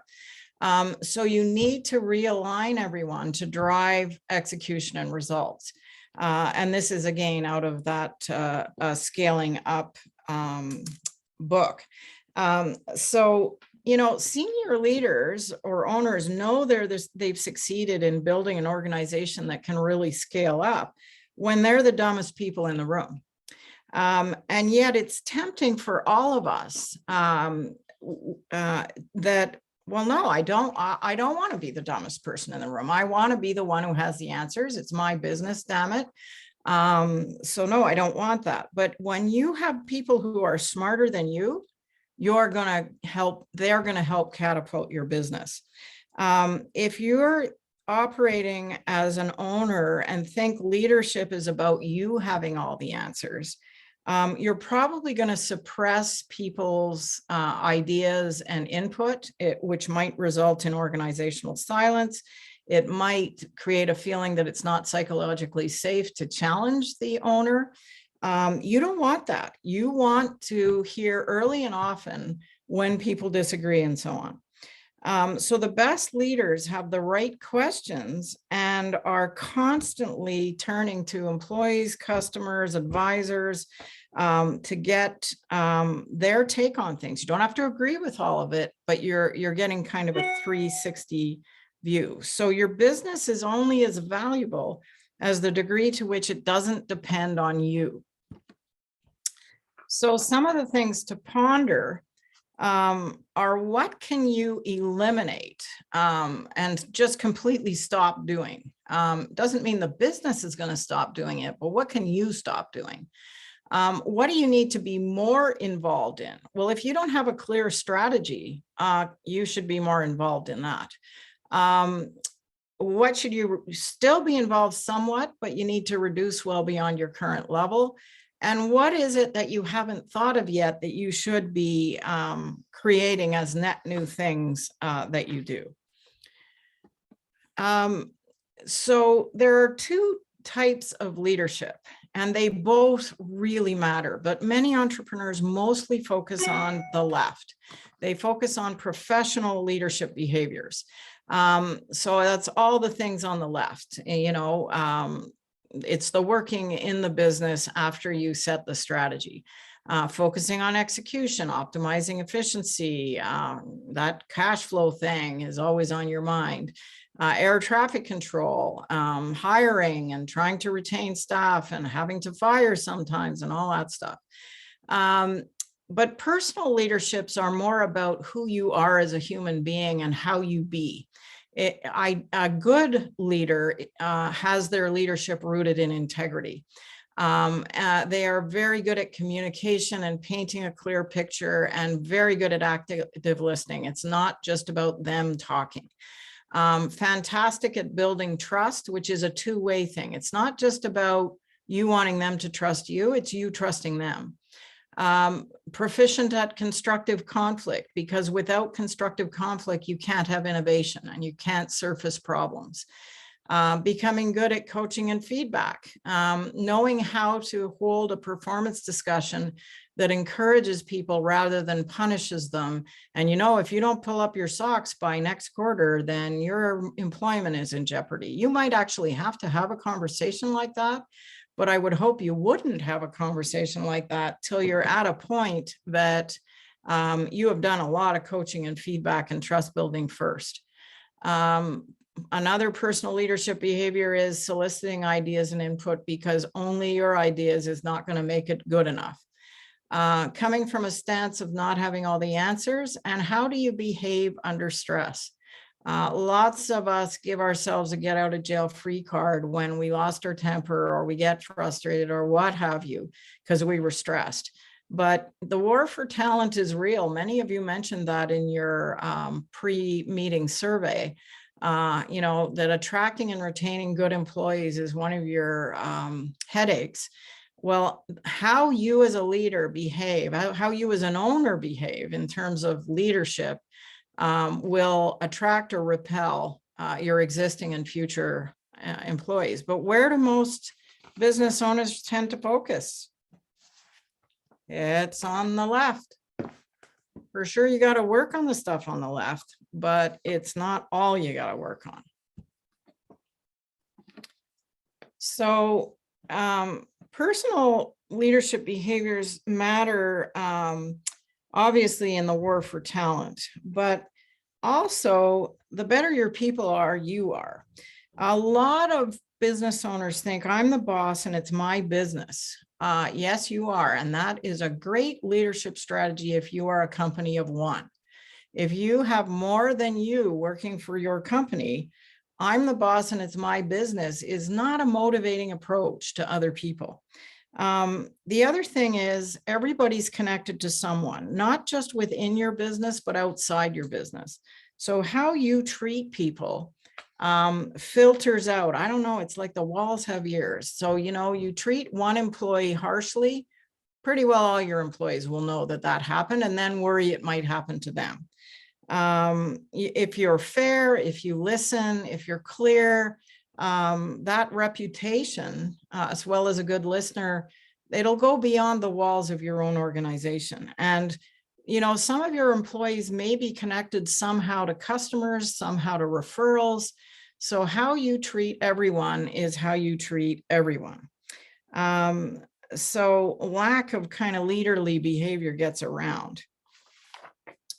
So now I would like to show the next poll on leadership.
Okay, so I think everyone can see the results there.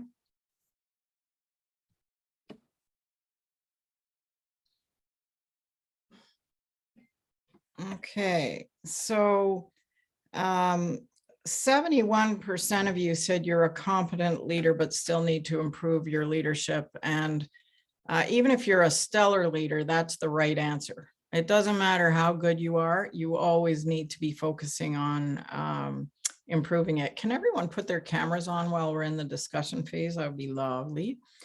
There is a note from Mandy that leadership is a challenge. We offer a competitive compensation package, but have lost 2 potential new hires in the last 2 weeks due to being a small business. Culture goes a long way. You think you lost them because of money, or do you know, Mandy?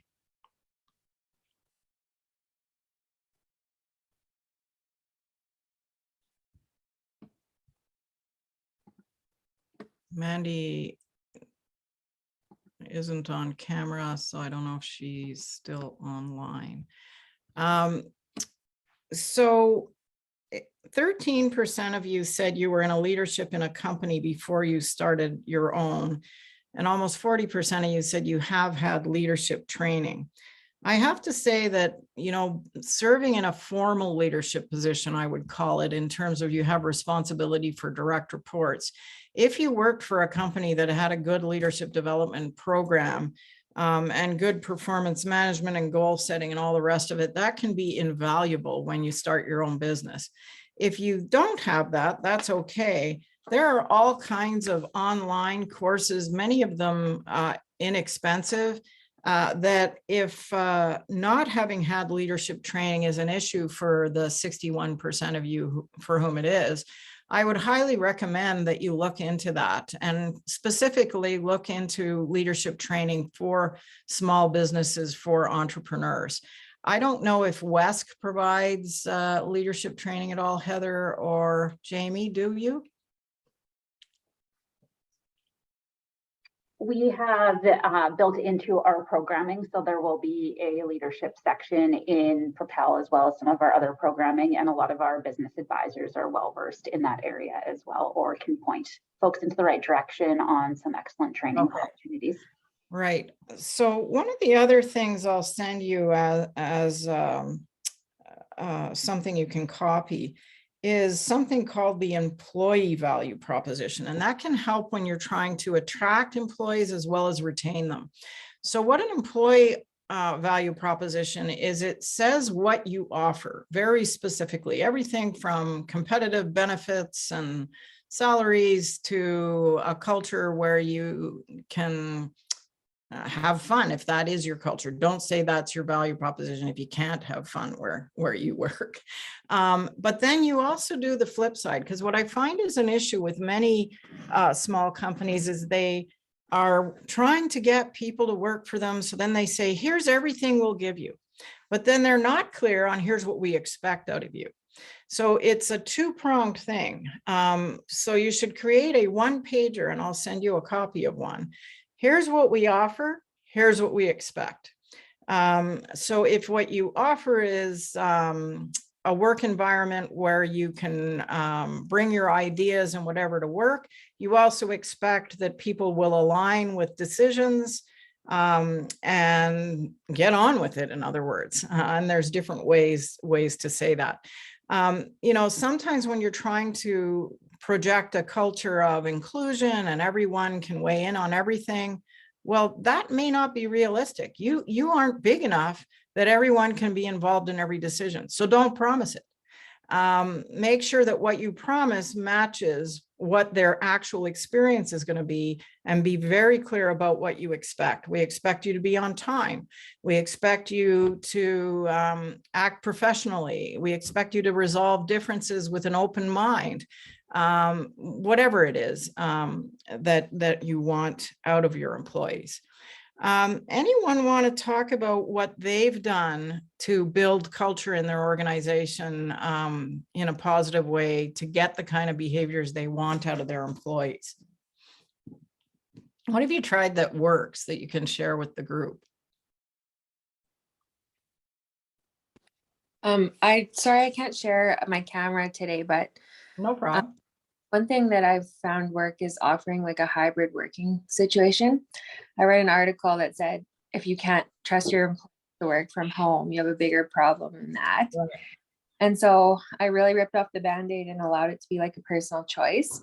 And employee satisfaction, morale, productivity has gone way up. What kind of business do you have? Marketing. So my entire team does like web design, social media marketing, graphic design. So I guess they're all on computers, so it works for me. And do you have expectations with your hybrid arrangement that there are office hours where you're all expected to be there and you have a sort of all hands on deck meeting or anything like that? Yeah, absolutely. So I do have the one caveat that if you have to be available for customers during regular business hours. Like you can't just choose to work at 9 o'clock at night if you want. Like we still operate from 8 to 5. Right. And on the other side, I do have a strict 5 is your debt, like when you go home, so to speak, because I read a lot of articles about like hour creep, where like people are burning out because they are at home and they just never get off their computers, which at first would be awesome for my business, but I think would also ruin the morale in the long term. So yeah, we just have strict rules around hours and like being available for customers and each other. But other than that, they can work in their pajamas if they want. Yeah. So yay for you. And depending on the type of business you have, that may or may not be feasible to offer a hybrid model. If you are able to offer it, it's true that you have a bigger problem if you are relying on presenteeism, meaning an ass in a seat, for you to think that they're getting work done. For all the roles in your business, you should have clear outcomes that they have to produce. Because I don't care actually if somebody, including when I was at FCC, I didn't care whether somebody worked 48 hours a week or 32 hours a week, as long as they were accessible during the 37.5 hour weeks. And in those days, we actually were in an office and delivered what we needed them to deliver. Some of the ones who worked 48 or 50 hours a week were the chips were flying, but the tree ain't falling. So some people work hard, but they're not delivering what it is you need them to deliver. So then you need to look in the mirror. Have I been clear enough about the outcomes that I expect from you? And have I been a good enough listener when you come to me and need help to help problem solve? Maybe you don't have the skill and I need to help you develop the skill and coach you on that. Maybe you've never encountered this kind of problem before, et cetera. You need to make yourself within office hours or whatever your plan is in terms of when they can reach you, to make it safe for them to come to you when they are floundering. Because one of the problems with all employees is when we feel like we don't want to go to our boss or the owner and say, I don't know how to do this. That is a very vulnerable thing for any of us to say. We want to come across as competent and capable. So making it as safe as possible for them to come and say, I'm hooped, I don't know how to do this, helps you head off problems at the pass. It also helps you discern whether this person is good enough. Because maybe it's the 7th time they've told you they don't know how to do something that you have documented and shared, and they should know how to do it. So then it's a different conversation, right? Okay, go ahead. I thank you for outlining that, Kelly, because I know there is the side where like you can't look in someone's face to see if there's frustration or to see if they have no idea how to do something. And so definitely something we have to work on around here is like everything's collaborative, everything's forgiving. Like we encourage you to come to us when you can't do something or when you're having troubles at home, and kind of try to take that human approach. But I think I should outline it to your point. Yeah. So Brene Brown says, clear is kind, unclear is unkind. So you need to be clear about what your expectations are, clear about how and when to come and get help, clear about expectations around what you expect them to learn. all that kind of stuff. If you're a reader, Dare to Lead is a very good book that Brene Brown wrote about the sort of soft skills of leadership in terms of the right side of that slide I showed you about personal leadership behaviors. What was the book called? Sorry. Dare to Lead. Dare to Lead. And she's got a ton of free resources on her website, brenebrown.com. It's spelled BRENE and then brown.com. One of the funny things about a lot of leaders is they want to create this great culture. So, you know, very welcoming, very positive, all the rest. And then something screws up and then it's like, bang. So clear is kind right from the beginning. Here's what you get working here. Here's what we expect. If you have a leadership team, or say you only have 3 employees, you should be meeting with each employee once a week. Why is that? Because you need to have a barometer as to what's going well and what's not. And if you only talk to them when they do the drive-by shooting thing of, holy cow, I need help right now, you don't get time preserved for them where they know they get 45 minutes of your time. So obviously, if you have 30 employees, you can't meet with everyone once a week, but you shouldn't be the boss of all 30 employees. You should have some bosses so that you have a maximum of 8 direct reports. When you meet with employees, there is a very strong tendency in corporate land as well as entrepreneur land to just go through the task list. Okay, what's on your list? Bing, bing, bing, bing. And here's what's on my list. Bing, bing, bing, bing. And then figure out how you're going to solve all the problems. Bang, bang, bang. Really super productive. Okay, see you next week. Or see you the next time there's a problem. You should have a very conscious meeting where at least a third of the time you spend with them is about how they're doing and how they're getting the work done. So the task list is the what. How is almost more important than the what. So how are you doing? Any great wins this week? Any things that you think you could have done better? Then you normalize coaching about things you need to improve. You are signaling that it's important that we're always improving. Anything I could have done better this week to support you. You're opening the door for them to criticize you. Then you can deem, oh, you know, I'm getting these themes from all 8 of my direct reports that I'm not really doing X for them. I got to look in the mirror and figure out how to do that.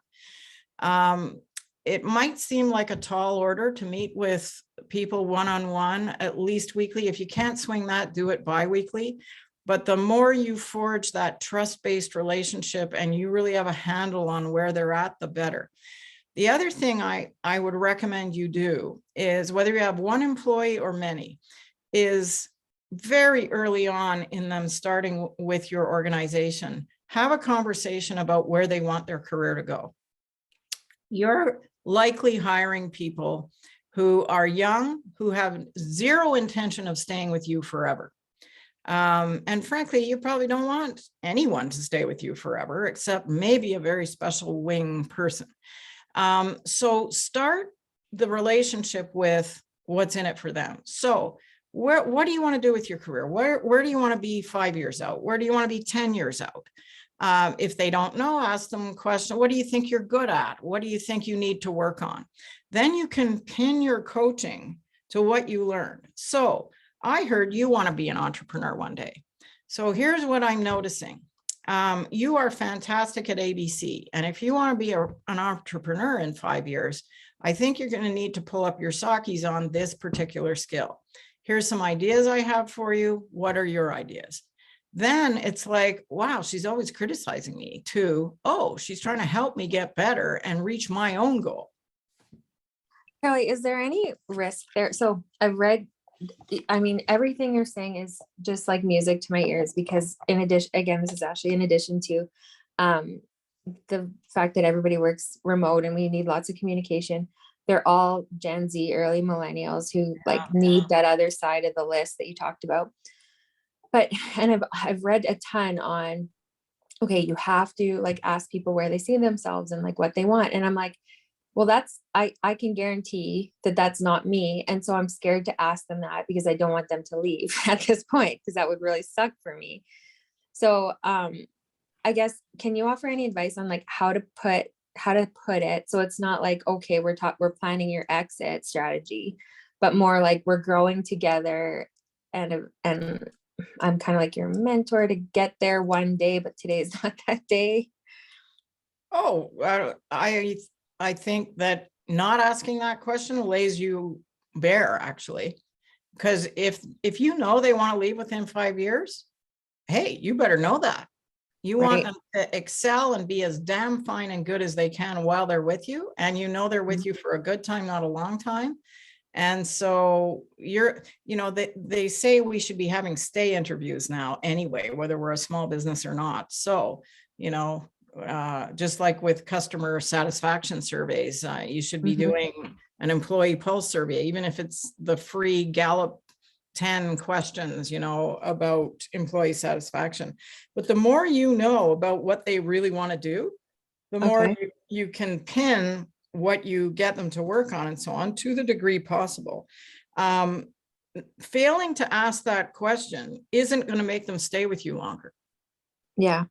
Because they're going to do whatever they're going to do. Thank you.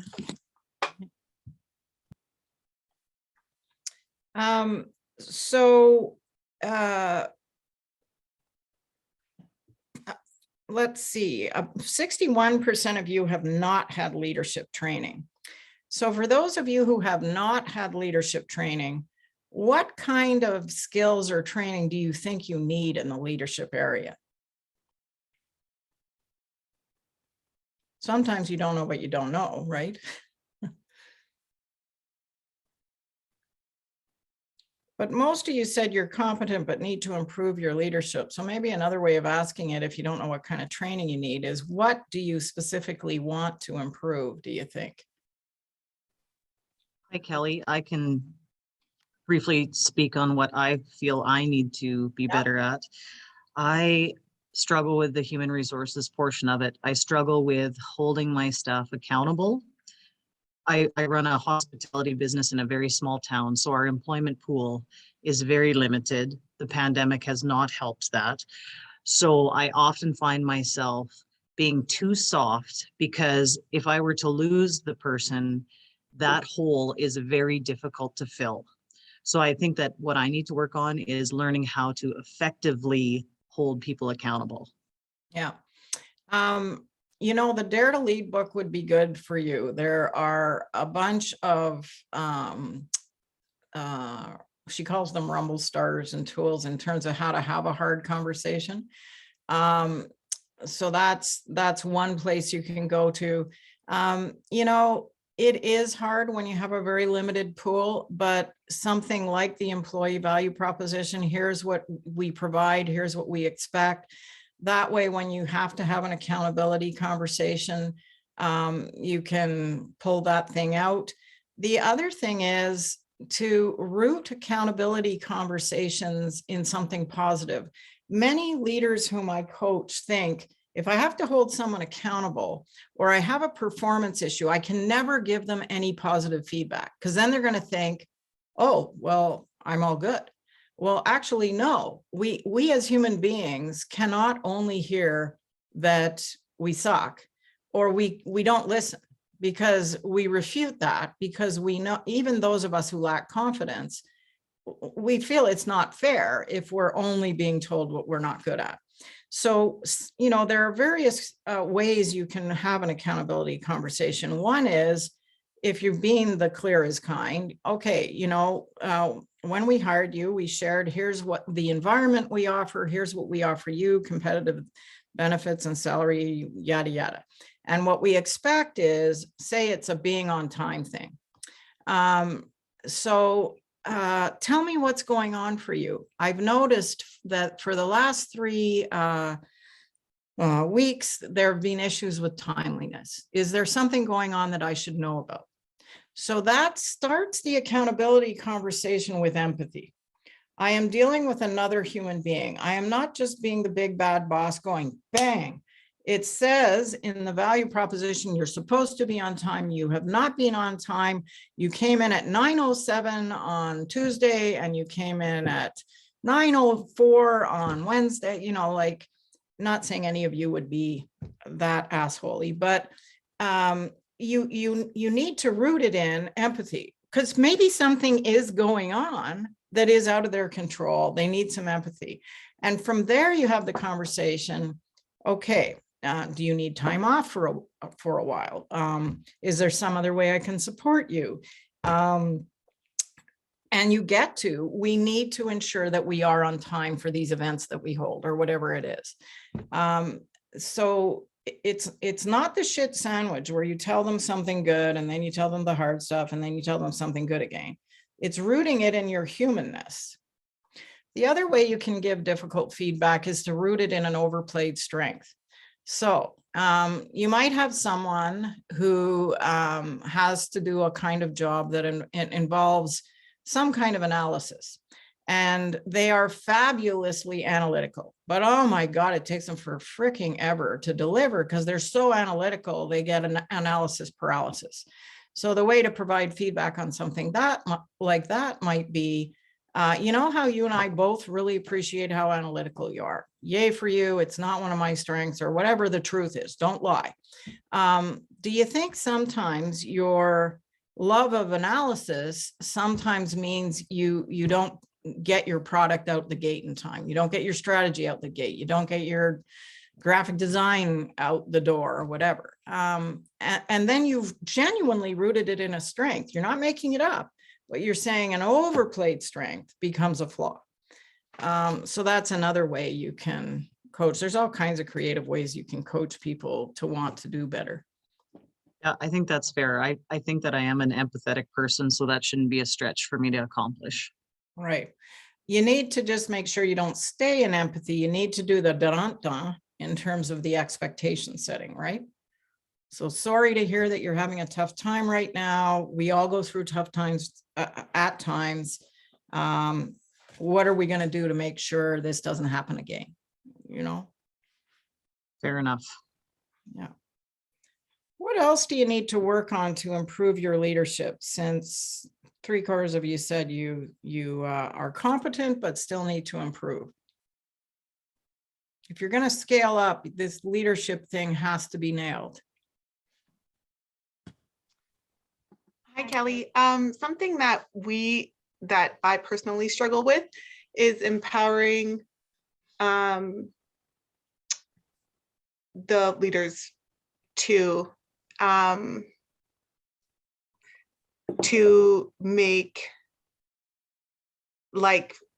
hard decisions if they have to. Like they don't need to come to me for everything, but saying like, you know what our expectation is. So me to my general manager. And so like, you're free to make, a decision. If you need my feedback, that's fine. But like empowering our leaders to really walk in that title, or in that responsibility, not the title, in the responsibility that it carries. Right.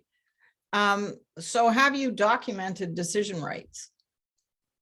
Have I, or how do I? Have you? No. So one of the things that can be useful in any kind of business is all businesses have a hierarchy. You have a CEO, you have, if it's a business of 4 people, you have a CEO and you have 3 people under the CEO. If it's a business of 500, you have a CEO, you have an executive team, you got leaders of leaders under there, blah, blah, blah. So to say everyone's empowered to make decisions actually is false, because they're not empowered to make decisions about, say, how much you're going to invest in something. Now, that goes without saying. That's an obvious example. But saying that they can make decisions no matter what it is might be too scary for them, because they want to please you and they want to make sure they don't make the wrong decision. So most people are altruistic that way. So one of the ways you can actually get to documenting decision rights, which should be half a page, is, okay, let's do some troubleshooting here. what were some of the hardest decisions you had to make in the last couple of weeks? Mhm. And which ones did you feel like, maybe I should escalate this to the owner? Let's talk that through. And then you can come up with guiding principles in terms of these kinds of things, go for it. And my expectation is you're going to let me know what your decision was afterwards. So just inform. Other ones, actually, I do want you to escalate. You know, say it's a top customer and the customer wants to negotiate a lower price. Perhaps within X parameters, you're going to allow them to make the decision. But if it goes beyond that, you're not going to let them. You want them to come to you. So you don't want them to say a flat no, maybe. But maybe you want them to discuss it with you. So that's where getting really clear on what their sandbox is important. Anything else on that, Renee? No, I think that really helped. I think just organizing the parameters in which they can, in which they have the latitude to operate would be really beneficial. And I think just because we're sort of just at the beginning of our scaling, we didn't have to make all these decisions that we have to make now and that we have to make going forward, right?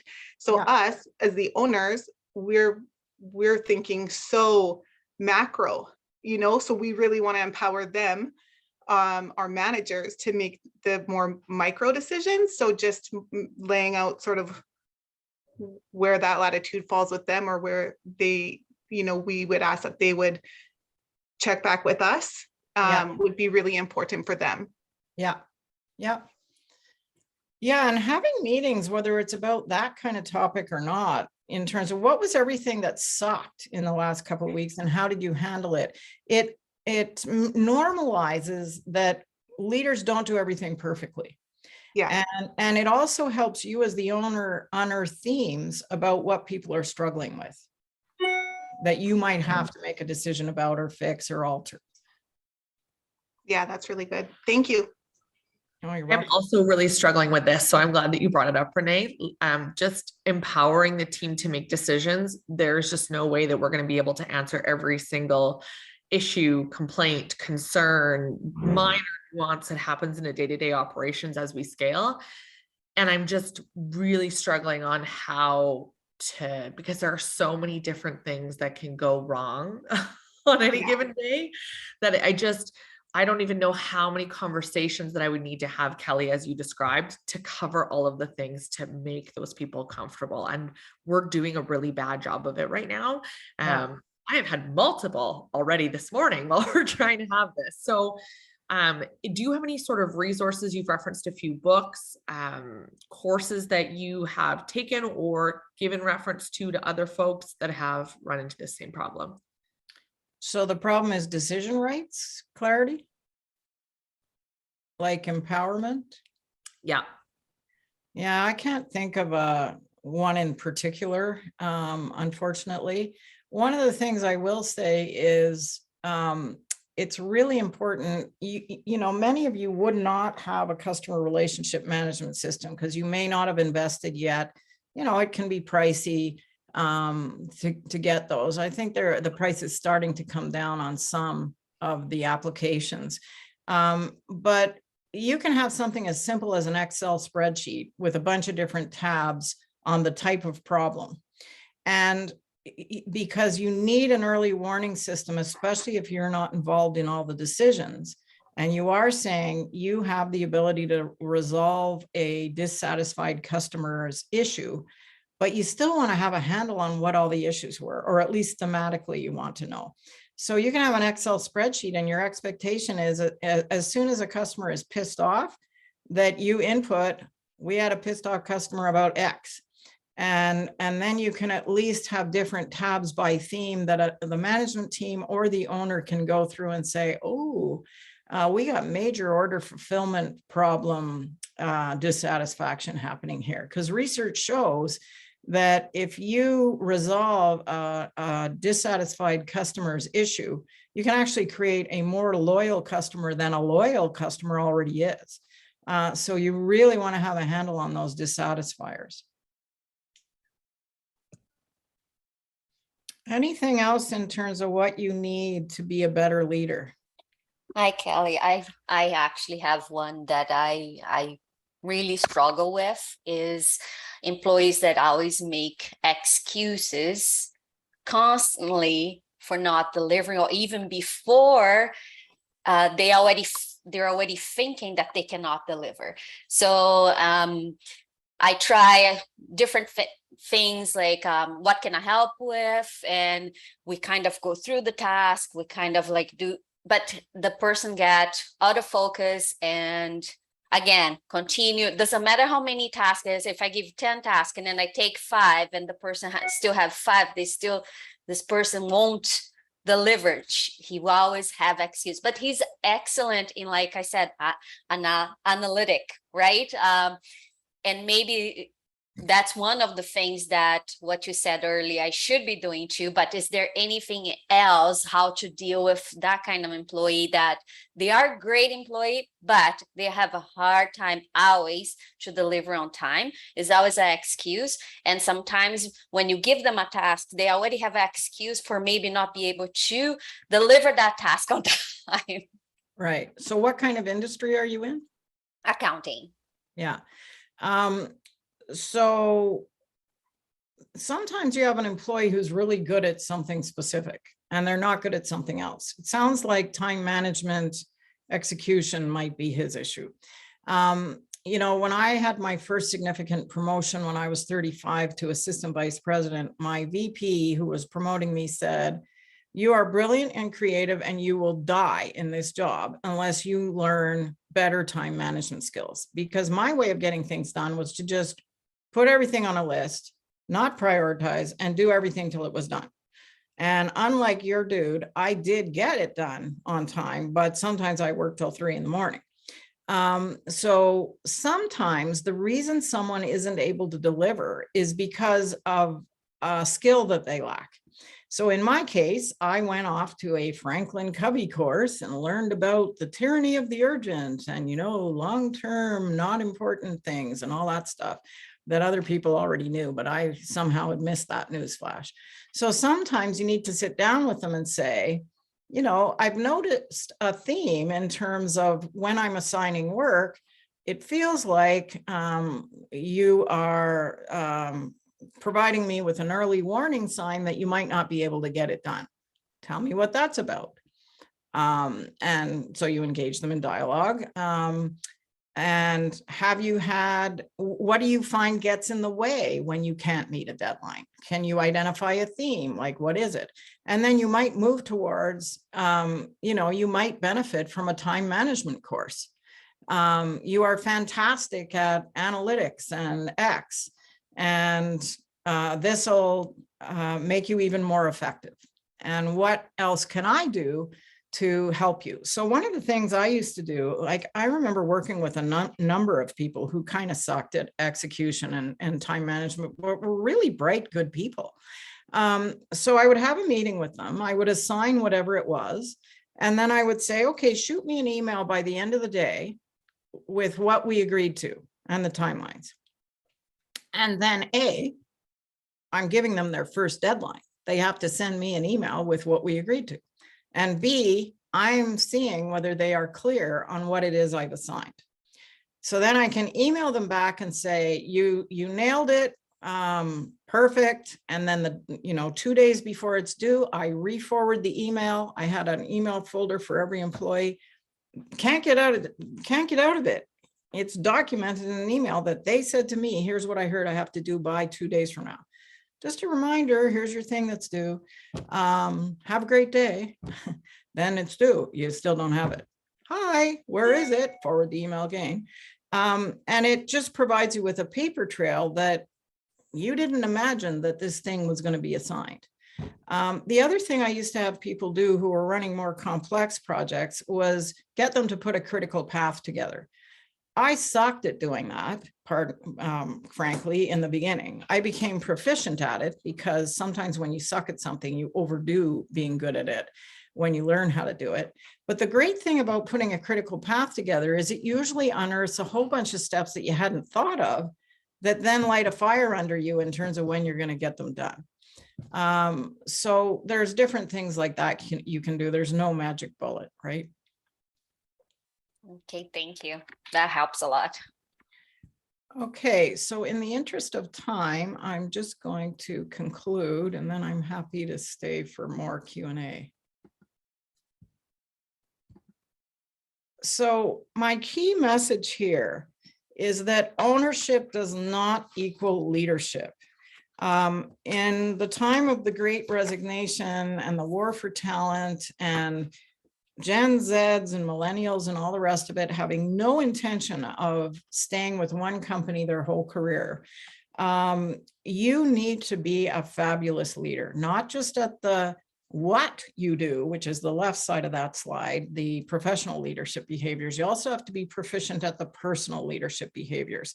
So your ability to be clear, to motivate, to remove obstacles, to be empathetic, to hold accountable. You know, Brene Brown says, clear is kind, unclear is unkind. It's not about being a softie, exhibiting personal leadership behaviors. It's about making sure that you are unleashing the potential in the human being in front of you, because you are not hiring widgets.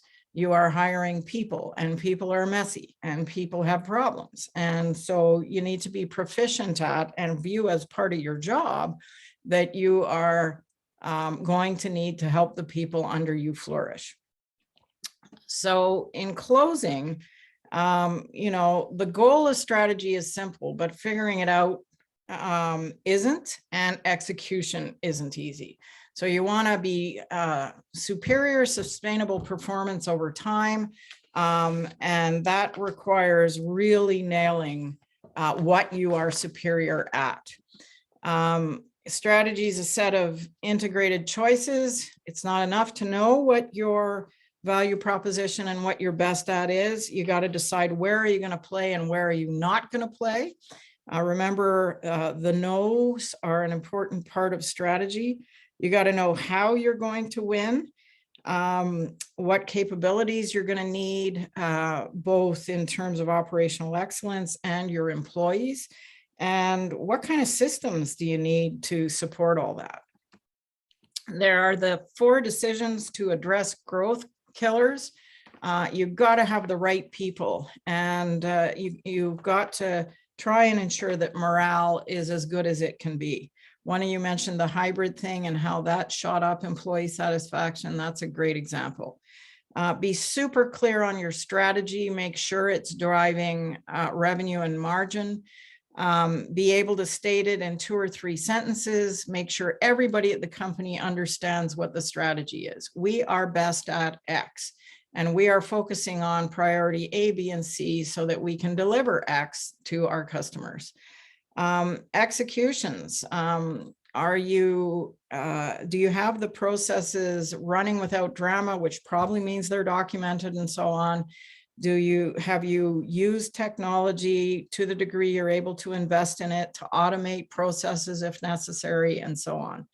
And finally, first and last, do you have cash? Because if you don't have cash, you're out of business the very same day. And don't forget that your linchpin is leadership.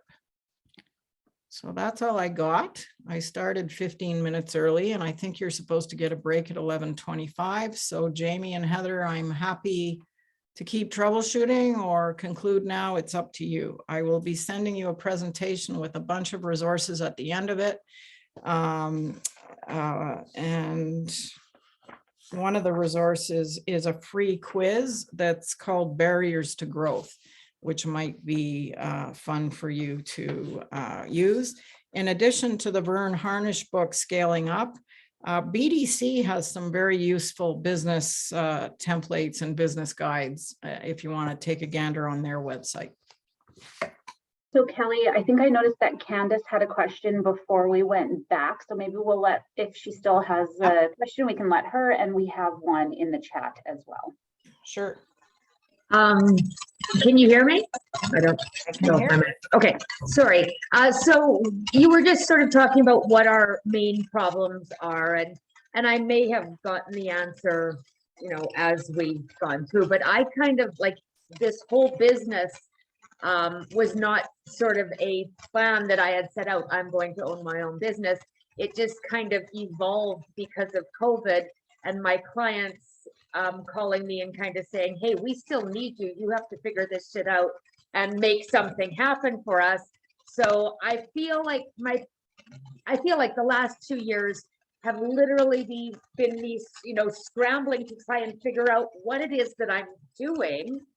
Clearly, it seems to be working in that I'm still doing it. I have a couple other people working for me, but that's definitely the hardest thing that I have found is, and I love your idea, write it down on a piece of paper, figure that out, one piece of paper. And then how do I get, the girls that I've brought in working with me who all have other jobs to be able to say, hey, no, this is really important. And we're going to push this as well as, and see where it goes to. So that's been a real challenge. What am I even doing here? What's going on for me? Yeah, I mean, having the one-page plan for your own self to start with is huge. Obviously, I would think that. I mean, I was a business strategist in corporate land for 10 years. It helps you understand where you're fuzzy and where you're clear, that one-page template. Then in terms of your staff, it sounds like they have other jobs as well. I had a boss who used to sit one of my colleagues and me down very young in my career saying, Sharon, what's your mission in life today? And Callie, what's your mission in life today? And sometimes we'd get it right and sometimes we didn't. And she would refocus us, and just literally every day she hammered into us what the most important thing to do was. So if you have a clear plan that's clear in your head, you're more likely to be able to be clear with your employees about what they need to focus on a given day. Right. And do you have any suggestions of books or websites or things as well in even starting a business? Like I say, I didn't go into it saying, okay, I want to be a small business owner. So I need to check this box, this box, this box, as far as here's the license you need to get, here's what you need to do. I just started doing it and I have no idea if I'm doing it right. Or you're doing something right because you have some employees. Right. I would say WESC would be a good resource to turn to. BDC has all kinds of stuff again on their website. And you said that's BDC? Yeah, Business Development Canada. Okay. But I know WESC has stuff about starting a business. Do they not, Jamie and Heather? Yes, Candace, we can send you a bunch of links to our business startup guide, our business plan template, and we can get you all of the information that you need. And we can also get you hooked up with a business advisor if that's something you're interested in as well. But Jamie will send you a bunch of information and links to the resources on our library so that you can start kind of exploring that. And a lot of the stuff that you have questions about as well will be built on throughout this program as well. Thank you. And then we have a question in the chat. What might be the indicators that you are the wrong person to be the leader, that the best hire might be a CEO? Aha, that is a fabulous question. And I love this business. Black Fox Farm and Distillery, I think you have amazing products. I'm going to go hurtle down to a store and buy one of your liqueurs. So Barb, what do you think the indicators are? Don't you hate coaches who flip things? Where are you, Barb? I know she said that she might have to pop out as she was down a person at the office today. So maybe this is one of the times she had to jump out. So, often the founder, it's actually called founder syndrome. Often the founder is not the best person to be CEO. They may not have had formal leadership experience or training. They may not be good at having conversations that are motivating and corrective with leaders. They may have a brain that is really good at bulletproofing things, which makes them sound critical all the time. They may be quite an introvert and it's just too much energy. It's not their jam. It takes a very specific set of wide-ranging skills to be an effective CEO. So if you're finding that, you know, maybe your strength is product development, for example, as the founder, and you're just not really into or good at performance management. And I don't mean that in terms of problems. I mean in terms of developing potential, empowering people, having clarity in terms of what they're able to do and where they need to escalate, looking at efficiency and all those kinds of things, because not just about the soft leadership skills, there are many skills required of a CEO. Then those are some of the indicators.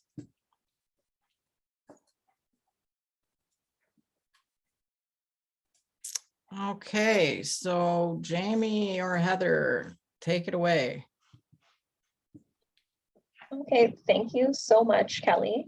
That was an awesome workshop. I definitely enjoyed it, and I'm guessing if I did, the rest of the participants did as well. So as previously mentioned, we are having issues with the Zoom breakout rooms. So your WESC rep is going to be sending you out a calendar invite to join a Teams meeting instead, just so you guys can still meet your cohorts. Evolve and Innovate Cohort 1, you guys are going to be with me today, and you are actually just going to stay in this Zoom call. But we will take a break, and we do have a little bit of extra time. So we'll do a 10-minute break, so you can grab a coffee or a snack or anything like that, and we'll meet in our breakout rooms come back here, and then I'll put you in your breakout. Nope, I changed my mind. Now that we don't have the breakout rooms, I'm going to do the quick poll for the live session survey, or I'd like to see how we want to go about doing this. We're going to launch this poll. So for the monthly live sessions, we want to know if you want to have them in person, online, or a hybrid approach where you could come in but also join online. So once this is complete, then we'll jump into our break, and then we'll share the results with how we're going to go about doing that. So take care, everyone. Have a wonderful rest of your retreat, and I will send you a bunch of stuff to hopefully help you scale up. Thank you so much, Kelly. That was awesome. Thank you, Kelly. Bye. Bye. Thank you. Peace and love. Okay, guys, so if you've answered the survey, pop into your break, and then yes, you will go into your Teams meeting with your WESC rep, except for Evolve and Innovate Cohort 1, you'll stay here with me. Hey, it's Tanis here. Whoops, Okay. Start my video. Just something I better mention, because I'm not sure how this is going to work. I'm going to send everybody in my group a Zoom invitation rather than Teams. And it just occurred to me that we may need to plan. I don't think I can run 2 Zoom meetings concurrently. So it might kick us out of the one we're in, or we might have to leave the meeting we're in currently, the Zoom meeting we're in order to access the new Zoom meeting. So just, if you want to just be aware of that, and because you may have to, I'll send the invitation right away. You may have to leave the current meeting in order to get into the new meeting, and then go back in to this meeting that we have bid in with the entire whole group. How confusing was that? Tana, so once they go into their breakout rooms, that we won't be bringing them back as a big group, so they will be able to end their session with their cohort. Oh, okay, awesome. Yep. Just check. Glad we had that conversation. I don't want to lose anyone. We're just checking our emails, right? That's what we're doing now. We're going to log off, check our email. Okay, cool. Okay. So coming your way right away. So I'll see you in like 8 minutes or so. Perfect. We will see everyone in 8 minutes. Okay, thanks.